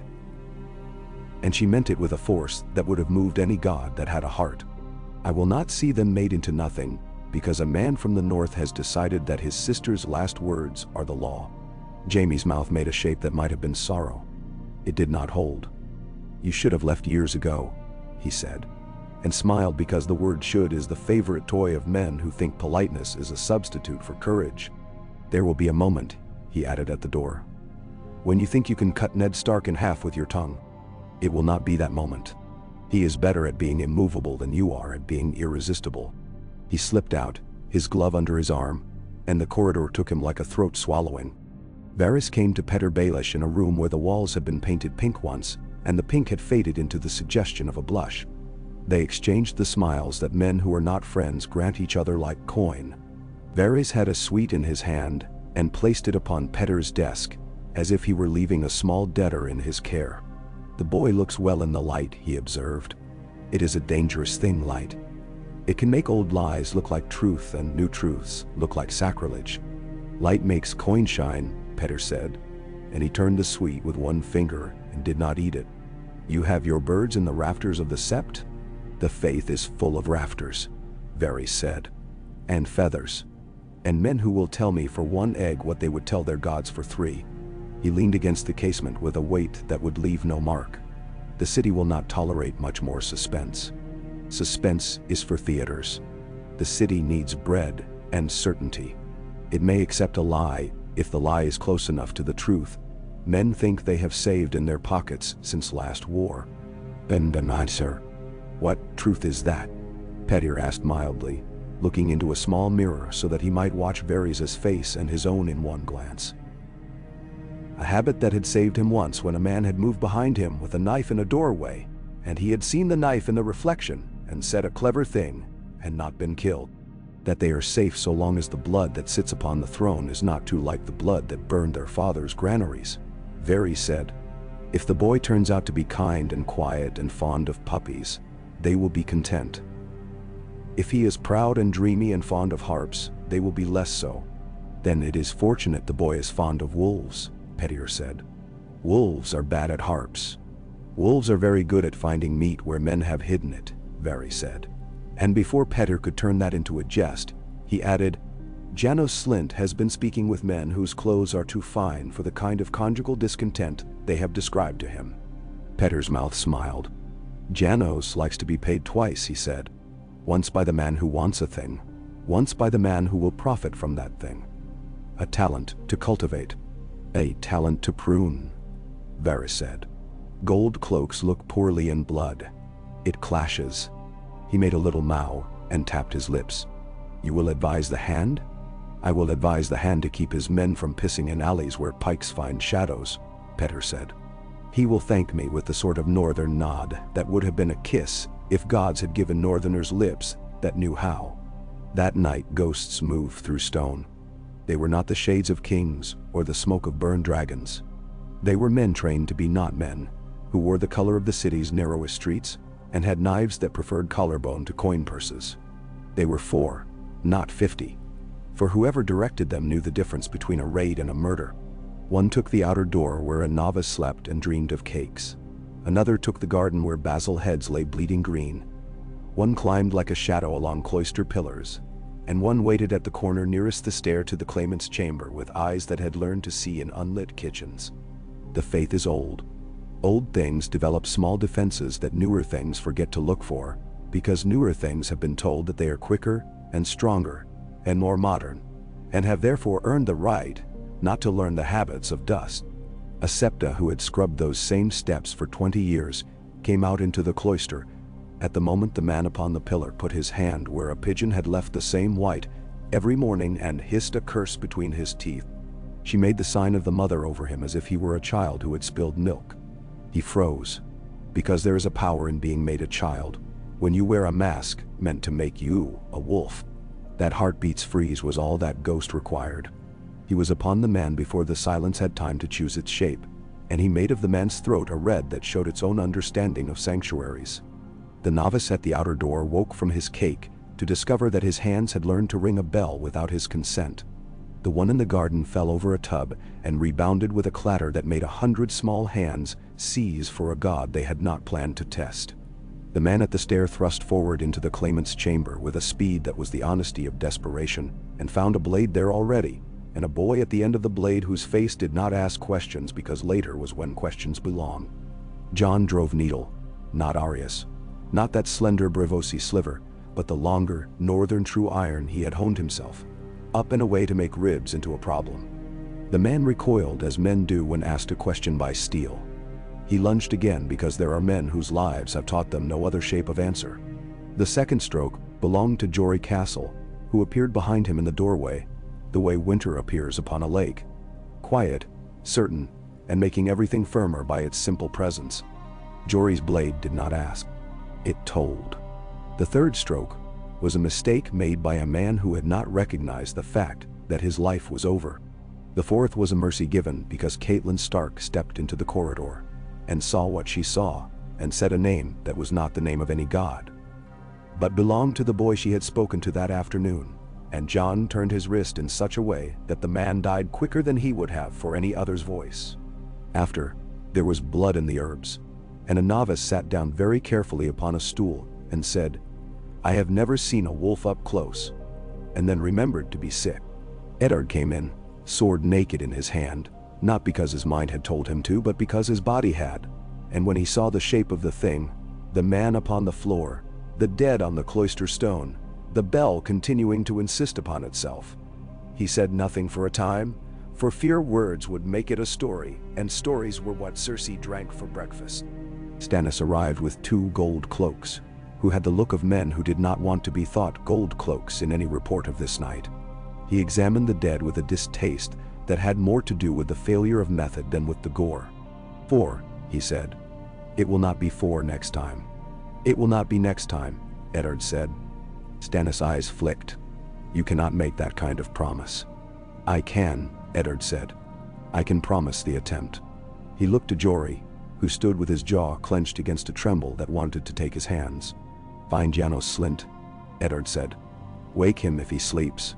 Bring him, and do not let him bring more than 2 men. If he brings more, trip and fall, and make the delay look like your clumsiness, until I have the right men in the right doors." Jory nodded and went. Jon sank onto the bed only when Ghost pressed his head under Jon's hand in a way that said,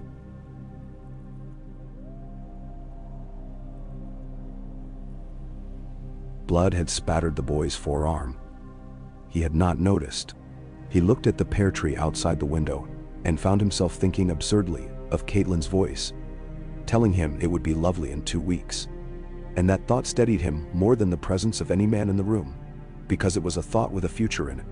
When Janos Slynt came, he came with his mouth, which he believed to be more useful than the rest of him. He saw the dead and arranged his features as a good tailor arranges a cloak upon a customer. Flattery and the hiding of small bulges. "My lord," he began. "Terrible, terrible. Such a violation of holy place. Such a—" "Your men stood the garden door," Stannis said. "They did not see 4 men walk a cloister the length of the septi."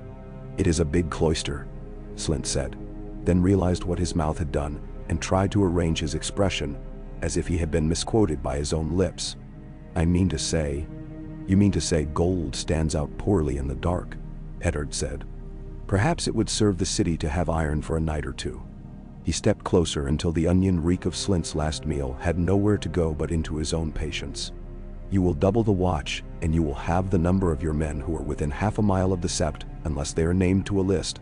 I will provide in the morning. You will send home any man whose beard has been newly oiled. You will refrain from teaching me that the city is large, and that sometimes things happen in large places." He let the words cool. "And if another man dies on the stones of a holy place, because your cloaks were busy pissing in an alley, I will pull those cloaks off your men with my own hands, and you may go to the river with a net, and make yourself a living there." Slynt bowed. He did it with the caution of a man who is not sure whether the next thing to happen to his neck will be a fist or a favor. "My lord hand," he said. I hear you." "Good," Stannis said. "Now take your hearing and use it." When the body had been taken away wrapped in coarse brown, and the blood had been bucketed into the garden, where the basil would grow darkly green, Eddard sat beside Jon. The boy's hands were very still upon his knees. Ghost had laid his head in Jon's lap, and had begun to sleep the weary sleep of a beast who trusts, but is not foolish. "Prince," Eddard said, choosing the cruelty because men would offer it to the boy in 100 forms, and perhaps it would be gentler the first time from love. "Are you hurt?" "No," Jon said. He lifted his forearm and the blood upon it had already dried into a map of a country he did not want to rule. "No. It will come again," Stannis said from the door. He did not apologize for the truth. "The next attempt will be made by men, with lighter feet and better advice." Eddard did not look at him. "That is why you will put the men you trust at the doors," he said. "I would have said the same to you," Stannis answered. "And mean it." He went, because he had work to put into papers, and he liked paper, because paper had no blood unless the man who wrote upon it let his finger run under the quill. Men came in the morning with arguments made of words like rope. The great council sat under the blue with cheeks grown raw with the rubbing of law upon them. A maester with watery eyes recited 4 precedents for the recognition of a child of annulment and second marriage under the law of inheritance. A maester with a nose like a hatchet recited 3 precedents for ignoring all of that when it displeased men with swords. A septon with a neat beard spoke of the sanctity of vows and the travesty of vows made to be broken, then erased his own eloquence by praising the reach of mercy after all. Jon Royce spoke of oaths as rocks that moss could not hide. Edmure, pink and eager, argued himself into a circle and looked lost the moment he realized he could not see his own back. Mace Tyrell cleared his throat as if a roast had gone down wrong and said that the Reach had always been a friend to the crown, whatever head it wore, and looked very proud of having found a sentence that felt like a feudal fern to hide under. The Dornish envoy picked at a hangnail and smiled when he made it bleed. The Ironborn envoy dozed with his eyes open like a fish, and then woke to say that any man who hoped to rule the Isles should consider the cost of rope and the price of salt, and sat back, satisfied. Letters arrived. One bore the rigid neatness of Lord Tywin Lannister's clerk, and the wax on it caught the light with the dignity of men who did not waste seals. It said very little and meant very much. It said that the West did not forget its dead, its oaths, or its pride. That Casterly Rock had no appetite for old fires. That the hand that had slaughtered Rhaegar's heirs had been merciful in ending a line that would only have bled the realm longer. That any attempt to restore the old names should be weighed against the granaries of the small folk and the peace of the roads. It did not threaten. It did not need to.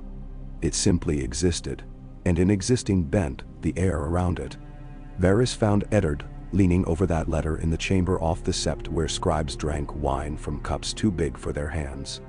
"He writes like a man who knows he will be obeyed," Varys murmured. "I admire it. I have never had that luxury. I say a thing twice, and then again in a lower voice. And if I am lucky, the right man overhears. Then, if we let the West set this table," Eddard said, "they will decide who eats and when. The West always sets the table," Varys said, and smoothed the corner of the letter without quite touching it. "Everyone else decides which fork to pretend to use." Outside, Jon walked the cloister with Arya at his side, and the girl's steps had the clipped rhythm of a sparrow pretending to be a crow. She did not ask him if he was frightened. She did not ask if he liked being looked at. She said, "They will make you sit very still and listen to men who do not know what swords weigh. It will be boring. It will make you take your eyes off the corners. Syrio says you do not ever take your eyes off the corners. Then I will keep them on the corners," Jon said. "Do not get yourself killed trying to show me how."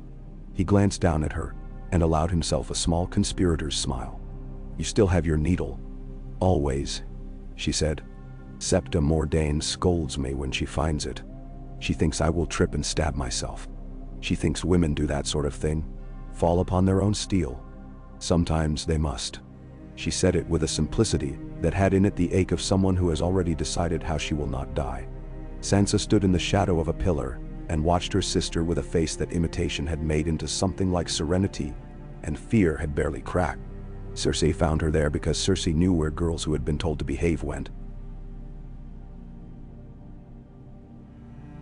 She had been one. "You stand very pretty," the queen said. "It is a talent." Sansa curtsied. "My queen." Cersei took her hand. the right one, and turned it as if she were reading the lines in the palm and finding there a story she might edit. You are betrothed to the king no longer. She said with the care of a physician who has learned that ripping off a bandage makes less mess. The realm does not permit it. The realm is a jealous father. Sansa kept her head bowed, but not so far that it seemed servile. She had learned that from watching older women. Yes, your grace. Her voice did not tremble in a way that would have made the queen think her weak. It trembled in a way that made the queen think her human, which is a different thing. If it please you, I would rather know such things plainly. It does not please me, Cersei said. And briefly, very briefly. Truth lit her face as a candle lights the inside of a hand. But we are not asked what pleases us. We are told to make of what is placed before us a festive board with good linen. She let Sansa's hand go. Do not let men see you cry about a prince, little bird. There are many. They are all the same when the hall is dark. She went on, leaving the girl with her tears smoothed back like a braid. Robb came to Jon that night and sat with his boots upon the hearthstone like a boy in the great hall. Because some poses are true wherever a man puts them. Mother was with you, he said, and it was not a question. She was, Jon said. Robb rubbed a hand along his jaw, as if there might be beard there, if he insisted upon it hard enough. I have been angry on your behalf before, he said. It was a good anger. It made me feel a better brother than I am. Now I feel a different thing, and I do not know whether it is a good thing. I feel proud, and I do not know. As if someone had taken my chair at table and put it at the head without asking, and told me to be pleased. I'm not asking for your chair, Jon said. I would not sit in it if you pushed me there and tied me down. He looked up into the fire because he had not yet learned to look into his brother's eyes when he said a hard kindness. If the realm decides I am to sit in a higher, I will still want you at my left, with your feet up on the stone being incorrect. Robb barked a laugh, and then put his hand over his mouth as if laughter were an indecency here. If they make you a king, he said, you will be the only one who ever asked me to put my boots on the hearth. I am not likely to be a king, Jon said. I am likely to be a trouble to men who dreamed of easy days. I dreamed of easy days, Robb said, and confessed it like a sin. Hunting, a wife with hair I could never get tired of touching, children who would think me very large. I suppose I can still have those, except the easy. He stood and drew his brother into his arms the way boys do, when they have not yet learned to temper their affections for the sake of dignity. His cheek scratched like a cat's paw. I am with you, he said into Jon's hair. If you go south of south, if you go north of north, I am with you. The day after, the great council brought forth the parchment no one wanted to be responsible for, and everyone wanted to be photographed beside. It named Jon as the issue of Rhaegar Targaryen's marriage to Lyanna Stark, acknowledged by 3 sworn witnesses, supported by an entry in the registry of the Starry Sept, by the testimony of a Septon who had served in that house, by the recognition of Sir Barristan Selmy that the boy bore the face of the father he had known, and by the certainty of the Lord Hand that his sister's last words had not been written in the ordinary ink of a fading girl's fancy. It did not declare him king. It declared him heir to the claims of House Targaryen by right, and named an interim regency of the realm to be determined upon the settlement of the questions that still lay upon the table like knives. Whether conquest claim outlived a conqueror, whether the realm would submit to an heir of a line it had labored to depose, whether men could set aside the comfort of simple hates in exchange for the more tiring work. Stannis stood over the wording and scraped his quill across 2 phrases he called vanity. Mace Tyrell fussed at a comma until Varys suggested a semicolon in a whisper that felt like the touch of a cat's tail upon bare ankles. The Dornish envoy suggested a sentence that promised Dorne the right to judge its own crimes and punishments free of King's Landing's interference. When the Vale and the Riverlands balked, he smiled and bowed and let the sentence lie upon the table and not pick itself up. Jon Royce signed without ornament. Edmure signed with a flourish, and then pretended not to see Littlefinger smirk. Pycelle's hand shook, and a scribe had to blot the drop that fell in the curve of the P. Cersei did not sign. She went back to the Red Keep and stood before a window and watched a small boy in the yard. learn to throw a spear and miss. She thought of her own son, and how the shape of his mouth had been the first thing she had loved about him, because it looked like a thing she had made that might never betray her. She thought of the way he had taken to cruelty. She wondered whether cruelty had taken to him, or he had taken to it. She stood there until the light went, and when she turned she found Targaryen upon her threshold, travel-stained and full of dust and wine, and something like delight at always arriving at the very moment a room's air thinks it will rest. "You are late," she said. "I am small," he said. "Distances are greater for me." She could not laugh and did not try. "They mean to name a bastard heir to a name we broke," she said. "They mean to wrap the realm in parchment until it suffocates and call the color of its face peace." Tyrion's eyes brightened, not with malice, but with the rich wicked joy of a man who thrives upon a game being made larger. "Wonderful," he said. "At last. Something that requires the full employment of my laziness. Where is father?" "Ate the rock," she said. "He writes letters." "He always did like to be a god in a distant sky," Targaryen said. He poured himself wine from a flagon that a dutiful girl had brought into the chamber and left, because she hoped to be remembered for her efficiency, and someday be given a bracelet. "Do not try to kill the boy," he said then very lightly. "Not because I have grown tender, dear sweet sister, but because it will make a martyr, and martyrs are hell upon a realm, breed like rabbits in men's hearts." "I did not know you knew the word realm,"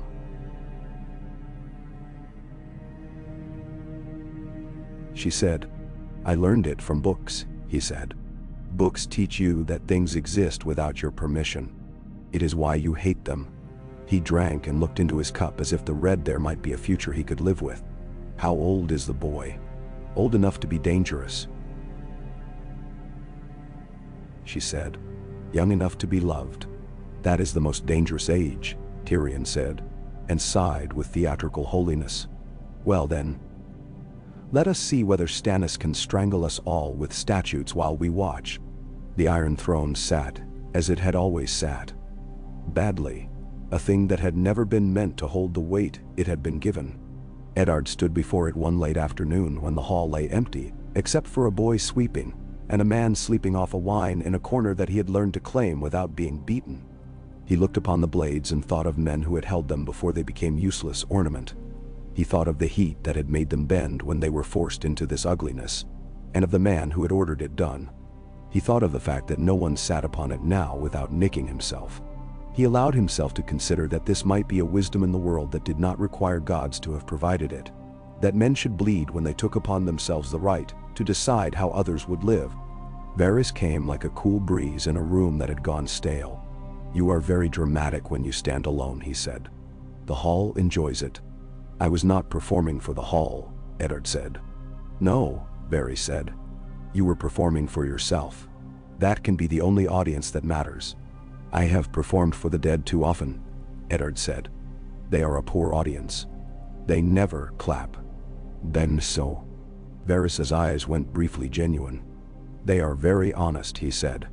He shaped his hands in the air as if measuring a thing and set them down. "The river of rumor runs that the boy will be moved to the Red Keep, that he will be kept in the Tower of the Hand under Stark guard, that he will be sent to Dragonstone to learn the taste of salt and isolation, that he will be taken to the Dragon Pit and crowned among skulls, that he will ride out at dawn for the Wall, and the realm will pretend it does not see the back of him." He lifted his inner puff of a shoulder. "One of these things is likely. Perhaps two. He will be safe where my men are," Eddard said. "And where Stannis' honor can find him. The Queen's pride can find him anywhere," Varys said. "And pride is a knife men do not expect, because it looks like a jewel upon a woman's throat." At the next convocation, the High Septon waddled into virtue and declared that the boy's person would remain under the faith's protection until envoys had come from all 7 regions, sworn to the Iron Throne, to witness and assent or refuse and be named before men and gods for their refusal. It was a solution that pleased no one, and therefore had some chance of being correct. Men like to be equally angered. It makes them feel that fairness has been done. When the delegation from Old Town arrived with a small mountain of records arranged by a man with fingers stained from 20 years' ink, the hall listened as he picked his way through an ordinary day 23 years past, when a line had been entered into a page by a careful, bored septon whose only sin had been to do his work too well. When he was done, men looked at each other as men always do when the thinness of their own passions is placed beside the thickness of a ledger. Even Cersei looked briefly as if figures might be a kind of magic she had not learned to use. In the evening, Eddard walked again to the Godswood and found Catelyn there at last with her hands wrapped in the shawl she wore at Winterfell when the first frost came and made the yard smell of iron and apples. They stood side by side. They had learned the value of standing as well as speaking. "The girl from the Vale sent to me," Catelyn said without turning. "Lysa. She says the city is a nest of snakes and men who pretend to be mothers. She says we must run." "The city is a nest of snakes," Eddard said. "So is the world when you look at it from under the grass." "She speaks of Littlefinger as if he were a prayer answered," Catelyn said. She laughed then, low and almost to herself, as a woman laughs who sees a girl she used to be walking across a room and wants to call to her and cannot. "I do not know whether to pity her or envy her for her faith." "Pity her," Eddard said, "and trust your feet." He let the quiet settle. "We will not run. No."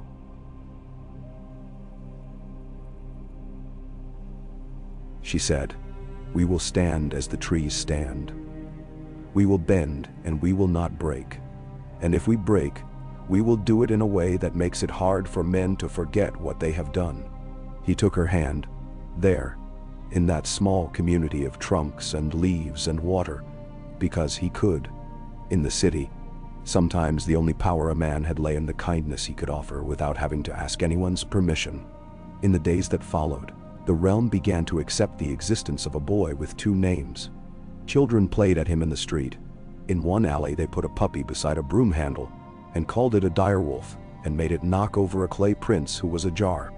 A beggar told a story near the Dragon Gate about a prince who had come back from under the mountain. And though he got the mountain wrong and the prince's hair the color of wheat, the jar to catch coins filled anyway. A mother lifted her baby up so that Jon could touch its cheek when he walked from the sept to the council and back again, and the baby laughed because all faces looked funny if you were small enough. A man spat. Another man picked a fight with him for spitting near holy ground, not because he loved the prince, but because his own son had died of flux last winter, and some grief must be given a throat. Tywin Lannister's second letter suggested a great council at Harrenhal, as if the memory of that place's devastation might make men gentler. Men do not become gentler by remembering that they are capable of harm. They become careful, and caution is not the same as kindness. Stannis replied with a paper that had no affection for history, and proposed instead a smaller council in King's Landing with envoys from each region, empowered to speak bindingly for their lords. The Reach liked the sound of that. It could put its weight into a small space and call it grace. The Riverlands wanted the larger spectacle. Edmure understood banners and tents and wanted to stand under them. The Vale sent back a note with many fine words that added up to no.eu. The North was already there. The Stormlands said whatever Stannis said. The Iron Islands said nothing for a week, then sent a man with fish in his beard who said, "If you want our consent, you may come and fetch it," and laughed until he choked. On the sixth night, a storm came down from a sky that had been holding its breath since the last one. The rain beat the city like a careless father. Thunder rolled as if a giant had turned over in his sleep. In the cloister garden, the pear tree shook like a woman laughing. Jon stood at the window and looked into the wet, and in the glass he saw his face and behind it, men moving, and for a moment, he thought the glass clever enough to warn him. Robb opened the door with a caution that had become habit, and stepped in with a cloth over his head that made him look like a monk. "Arya ran out into the downpour," he said. "She said she is practicing being water. Mother says I am to fetch her. I thought you would like to come. The wolf will keep us from drowning." Ghost lifted his head and sneezed, the loudest sound any of them made all evening. Jon smiled despite himself, and they went. Two northern boys in a southern rain, their feet slapping stone and then sucking at the softening earth by the wall. Ghost a ghost, closer than their own breath. They found Arya in a corner where the garden and the wall conspired to make a pool.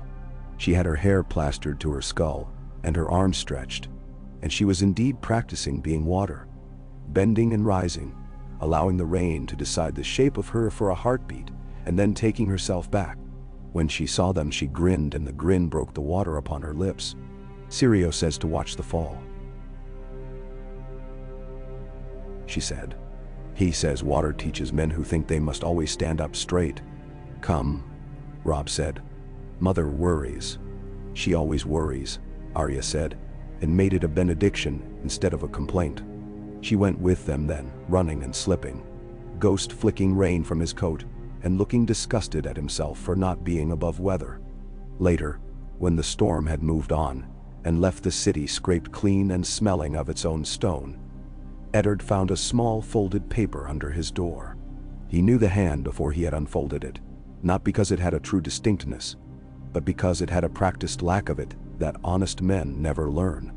He opened it and read, not with surprise, but with the saddened acceptance of a man who finds a truth he feared. It told him what he had not wanted to hear, that Cersei had sent a rider in the first hour after the attempt upon Jon's life. Not to the Rock, but to the twins. That Walder Frey had replied with the politeness that means men are taking measurements for a betrayal. That a message had gone north on the Rosby Road bearing the seal of a man who had no business with seals. He went to Stannis with it, and the man blinked once, as if dust had fallen into his eye.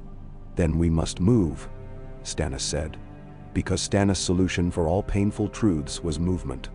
"Bring him to the Red Keep. Sanctuary has protected him once and will not twice.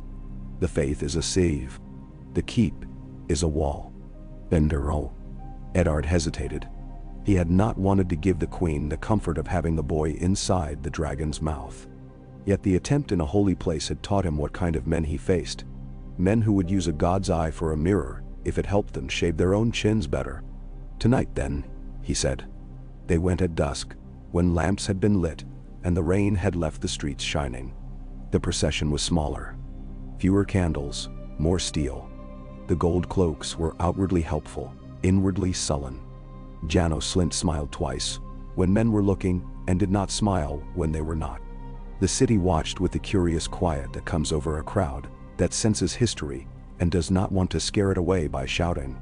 They crossed the yard of the Red Keep, and in that space where the stones remember older feet and the walls remember older screams, Eddard felt for a moment a pressure upon his chest that had nothing to do with age. He saw a boy and a wolf, and thought of a promise he had made, and of a blood he had to shed. His own perhaps, someone else's certainly, before this would end. They lodged Jon in the Tower of the Hand because any other tower would have been a tacit acknowledgement that Eddard Stark's authority had bled away. It was a vulnerability he accepted, and an arrogance he embraced. Better to have a wolf in the Hand's house than a boy in a queen's hall. Catelyn set herself to the ordering of small things. A basin here, a screen there. Clean linen in a chest that had been cleaned enough times to remember how to be clean. Arya rolled under the bed to see whether a man could lie there and be comfortable while waiting to grab ankles. Sansa sat with a straight back and said nothing. In the dark before dawn, Eddard woke to the sound of a man's breath where a man ought not be. He went to the door with his blade already old in his hand. Jory stood there, hair rucked, eyes full of the thin fire that belongs to men who have not slept and have been told to be ashamed of wanting to. "They are at the gate," he said. "Gold cloaks. Twice as many as we asked to see. They carry a paper and a courtesy." "Who signed the paper?" Eddard asked. Jory did not smile. "The man who carries it did not know his letters half a year ago." They went down together into the hall, where Ghost had already begun to walk in a slow circle, choosing the places where he might stand and be in the way of 4 men at once. Stannis came through another door almost at the same moment, and if he had slept, it had been with his boots upon his feet.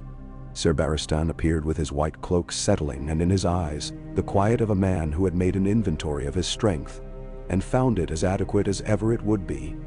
Janos Slynt came in with his hat in his hands, like a penitent. He held the paper up so that men could see it without being able to reach it. "By order of the City Watch of King's Landing, and with the approval of the Queen's Regent," he said, and a murmur went through the men behind him as if a small animal had moved in its cage. The boy, calling himself Jon Snow, also known to some as Aegon Targaryen, is to be placed under the protective custody of the crown for the sake of his own safety. You may place your hat upon your head, Stannis said mildly. You will need something between you and the sky when the hand throws you out. Slynt swallowed. My lord the queen is not the law, Eddard said. And this is my tower. He stepped forward, not to take the paper. He did not want it, but to look into the man's tired eyes and find the line where fear wore thin and greed began. If you push into my hall, you will not go out by the same door. Choose carefully which piece you want to be on the board tomorrow.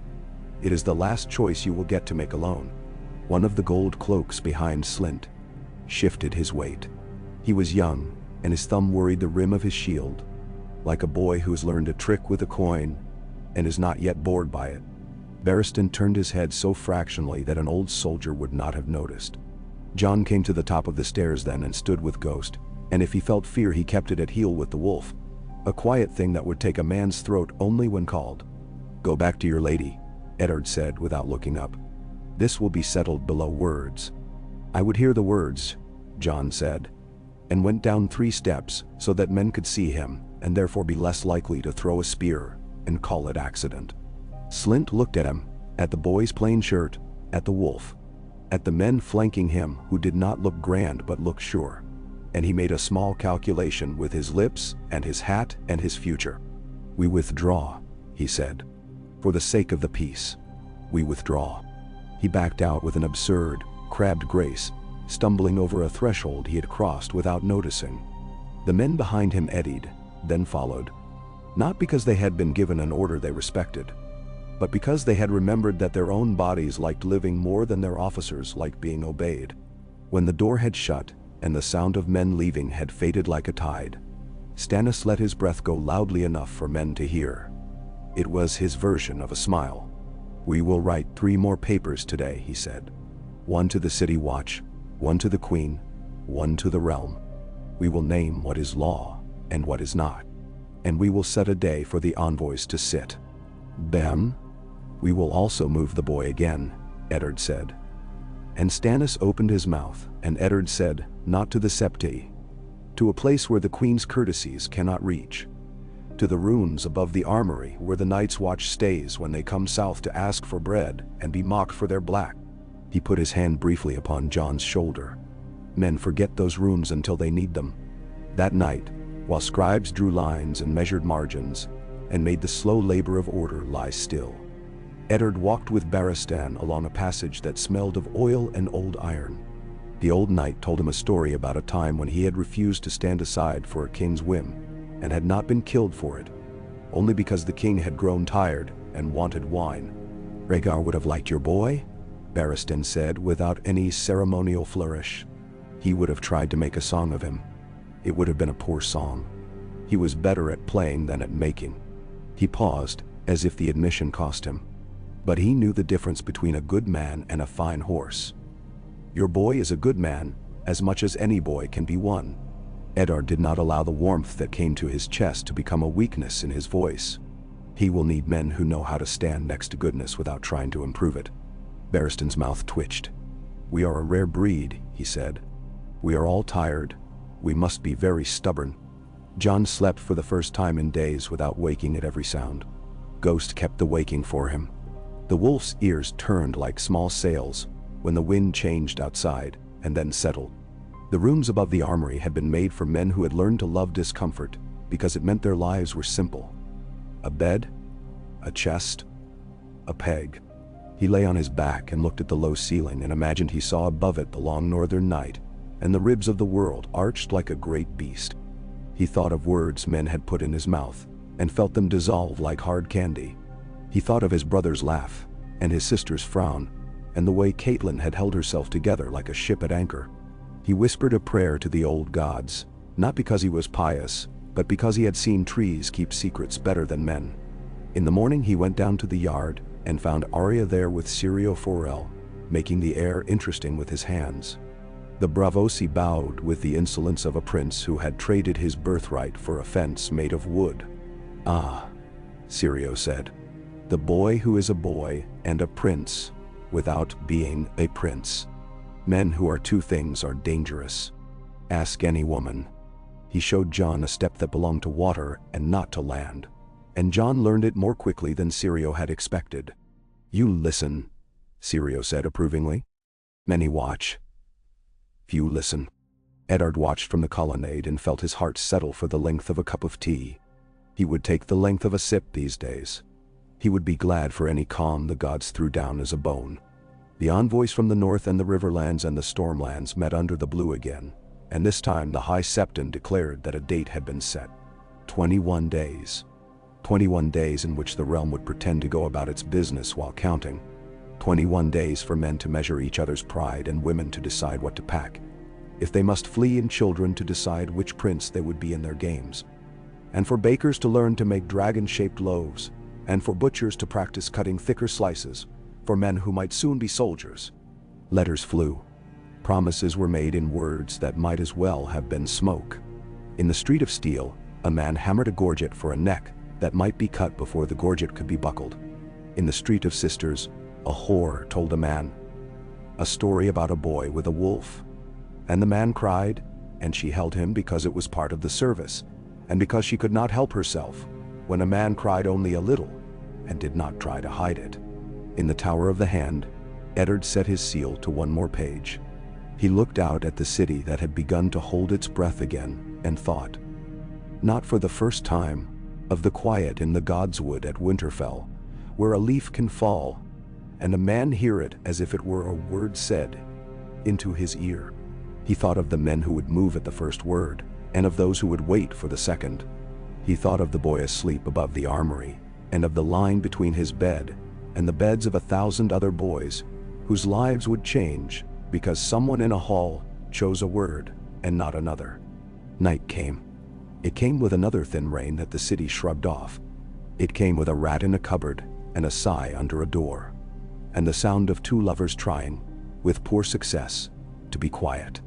It came with Cersei walking in a gallery with a candle and blowing it out by a window, and leaning upon the sill, and thinking of a cliff she had once stood upon as a girl, where the wind had wanted to take her, and she had wanted to let it. It came with Stannis at his desk, a cramp in his hand, a candle burned to a stub, and put into a potato so it would not tip. It came with Varys asleep, sitting up like a bird, his mouth open. It came with Littlefinger laughing at nothing at all. The city slept. The city woke in the dark in small parts and went back to sleep. The city dreamed of a boy, and a wolf, and a crown that did not cut, and a bed that did not betray, and a meal that filled and a night that ended. Far to the north, a wind slid along a wall of ice and made a sound like a song with its words forgotten. In Winterfell's crypts, the stone faces kept their faces. In an old tower that men hated to name, the air was patient. Morning found the pear tree tickled with the first yellow in its leaves. Catelyn stood under it with a cup of small beer and watched a bee negotiate with a blossom that had no intention of opening again. Jon came to her without stealth and stood beside her as if this were a ritual they had kept for years. For 3 heartbeats they said nothing. Then she said, "You are my lord's son." And he said, "I am." And that was the sum of theology they would permit themselves that day. The city began to tick again. Men counted 21 down to 20. On the 19th day, an envoy from the Vale arrived who did not bend, and did not sit, and said, "The Lady of the Eyrie will not assent, nor will she attend," and left before anyone could feed him. On the 18th, a septa with a mouth like a purse came to the High Septon, and whispered, and the old man cried, and no one ever knew why. On the 17th, Barristan Selmy polished his white cloak with a square of linen, and then left a small corner dull, and never explained the omission to anyone. On the 16th night, Cersei sent for Jaime again. He came and found her with her hair down, and the candlelight making it into wine. "Will you die for me?" she asked in a tone that had once made him vow to die for her. "I might," he said. "I might live for you, which is harder. I do not need martyrdom."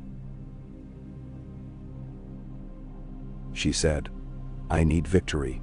He looked at her with the love a man keeps even when he knows it will not feed him.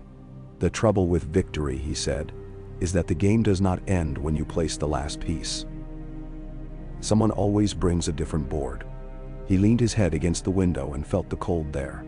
Do not make me draw my sword against a boy who looks like no one and everyone. It would not suit me. I will not.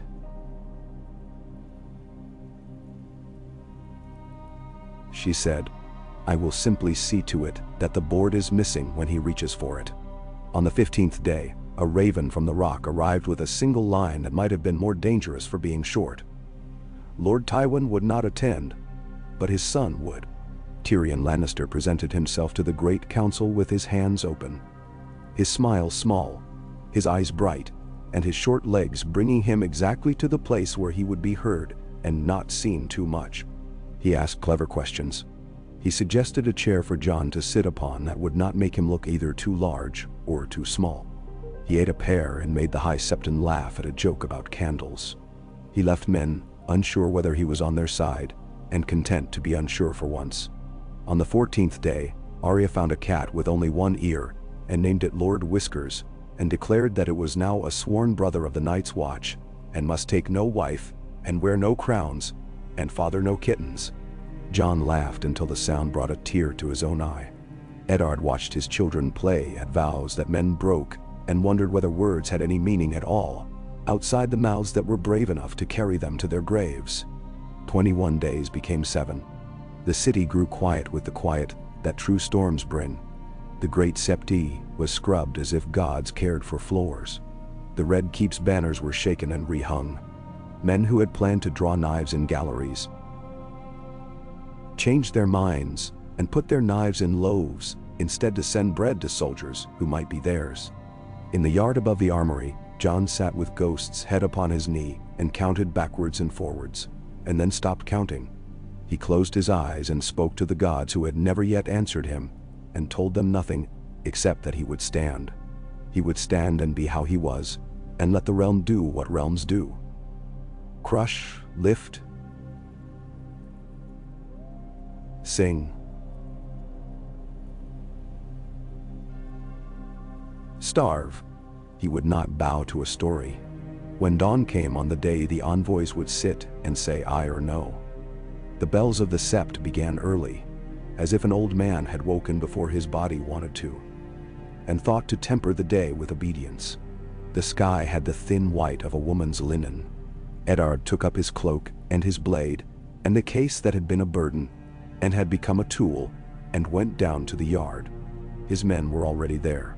Stannis came without making a show of punctuality, because he did not believe in it as a virtue. Barristan came looking like a truth told in a room that had grown tired of lies. Catelyn brought the girls, and Sansa walked as if she had weighed each step, and found it not wanting. And Arya darted like a swallow pretending to be solemn.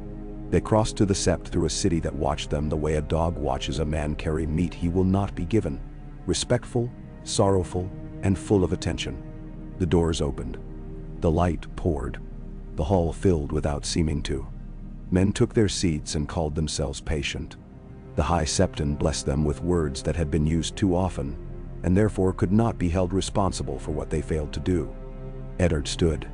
He had grown used to the feel of this hall underneath him. He lifted his head and felt, beneath the measured breaths of nobles, the true breath of the city. He spoke the first words, and they tasted like iron, and like bread, and like snow he had once let melt on his tongue when he had been a boy, and not yet a lord. He said, "We will keep our oaths. We will tell the truth. We will name the boy, and not the story. We will let the realm see itself, and not the dream it liked better." He did not think the gods listened. He hoped the men did. He hoped the women did. He hoped the children, on roofs and in alleys, who would repeat to each other what they thought they had heard, would keep the better parts and let the foolishness blow away like chaff. Jon stepped forward then when he was called, and he stood in the blue that fell like river water down the 10 tall windows, and Ghost stood with him, and the two of them made a picture that painters would later pretend they had imagined. He said his name. He said the name others had for him. He said he would serve the realm whether or not it chose to serve him. He did not say he would be king. He did not say he would not. He said he would tell the truth until he had no voice. And after that, he would hold it in his eyes. Men looked at one another. Women drew in their breath and held it. The High Septon lifted a hand that had juddered before, and was steady now. "We will hear aye and no," he began. And in that moment, in that small fraction where a word begins in a throat and has not yet escaped, when the light was kind, and the hall remembered itself as a place where vows can be made without breaking, the doors at the far end cracked open on a gust of heat that had no place in that morning. Men turned their heads as one. A messenger stumbled in, his face the gray of plaster, his hair burned at the ends as if he had leaned too near some ferocity. He held nothing. He had to lean upon his own knees to keep from falling. "The East," he gasped. "Ships, fire ships, black sails with red. A banner with a three-headed dragon that is not the banner we thought it would be. The bay is—" He tried to make his fingers show something that men might understand, and could not. And his fingers shook and told their own story instead. Silence fell with a weight that made the blue seem colder. Varys closed his eyes and opened them as a man opens a door he had meant to leave shut. Stannis' jaw made a line that might have cut stone. Cersei's lips parted, and what came out was not a laugh and not a curse. It was a small sound of surprise that she had not planned, and it made her seem, for the breadth of a hair, young. Eddard felt the Old North in him like a door slamming to keep a wind out. He did not look at Jon. He did not look at the Queen. He looked at the parchment in the hand of the High Septon, as if it had any power against sails and fire. He looked at the faces of the men who had come to say aye and no, and saw them suddenly lit by a new light they had not expected. He drew a breath and made it a slow one. The realm had moved under their feet again. He placed his palm flat upon the table to feel the stone as if the stone might tell him which way it had shifted. He said very quietly, as a man speaks in a godswood where his own voice is an intrusion, "We will hear the ayes and the noes. Then we will go and do what must be done." He did not add that what must be done is always what surprises a man, not what he had prepared for. He did not add that sometimes a boy is named in 1 hour and made into something else in the next, because the world is greedy and never takes turns when it comes to demanding. Jon stood with Ghost and the blue on him and watched men decide what they would be in the next moment. He did not move. He did not bow. He did not plead. He did not hide. He felt a heat upon his cheek that did not come from the sun, and thought of a door he had once dreamed of that would not open. And he smiled, small and free of any vanity, because he understood something at last about doors.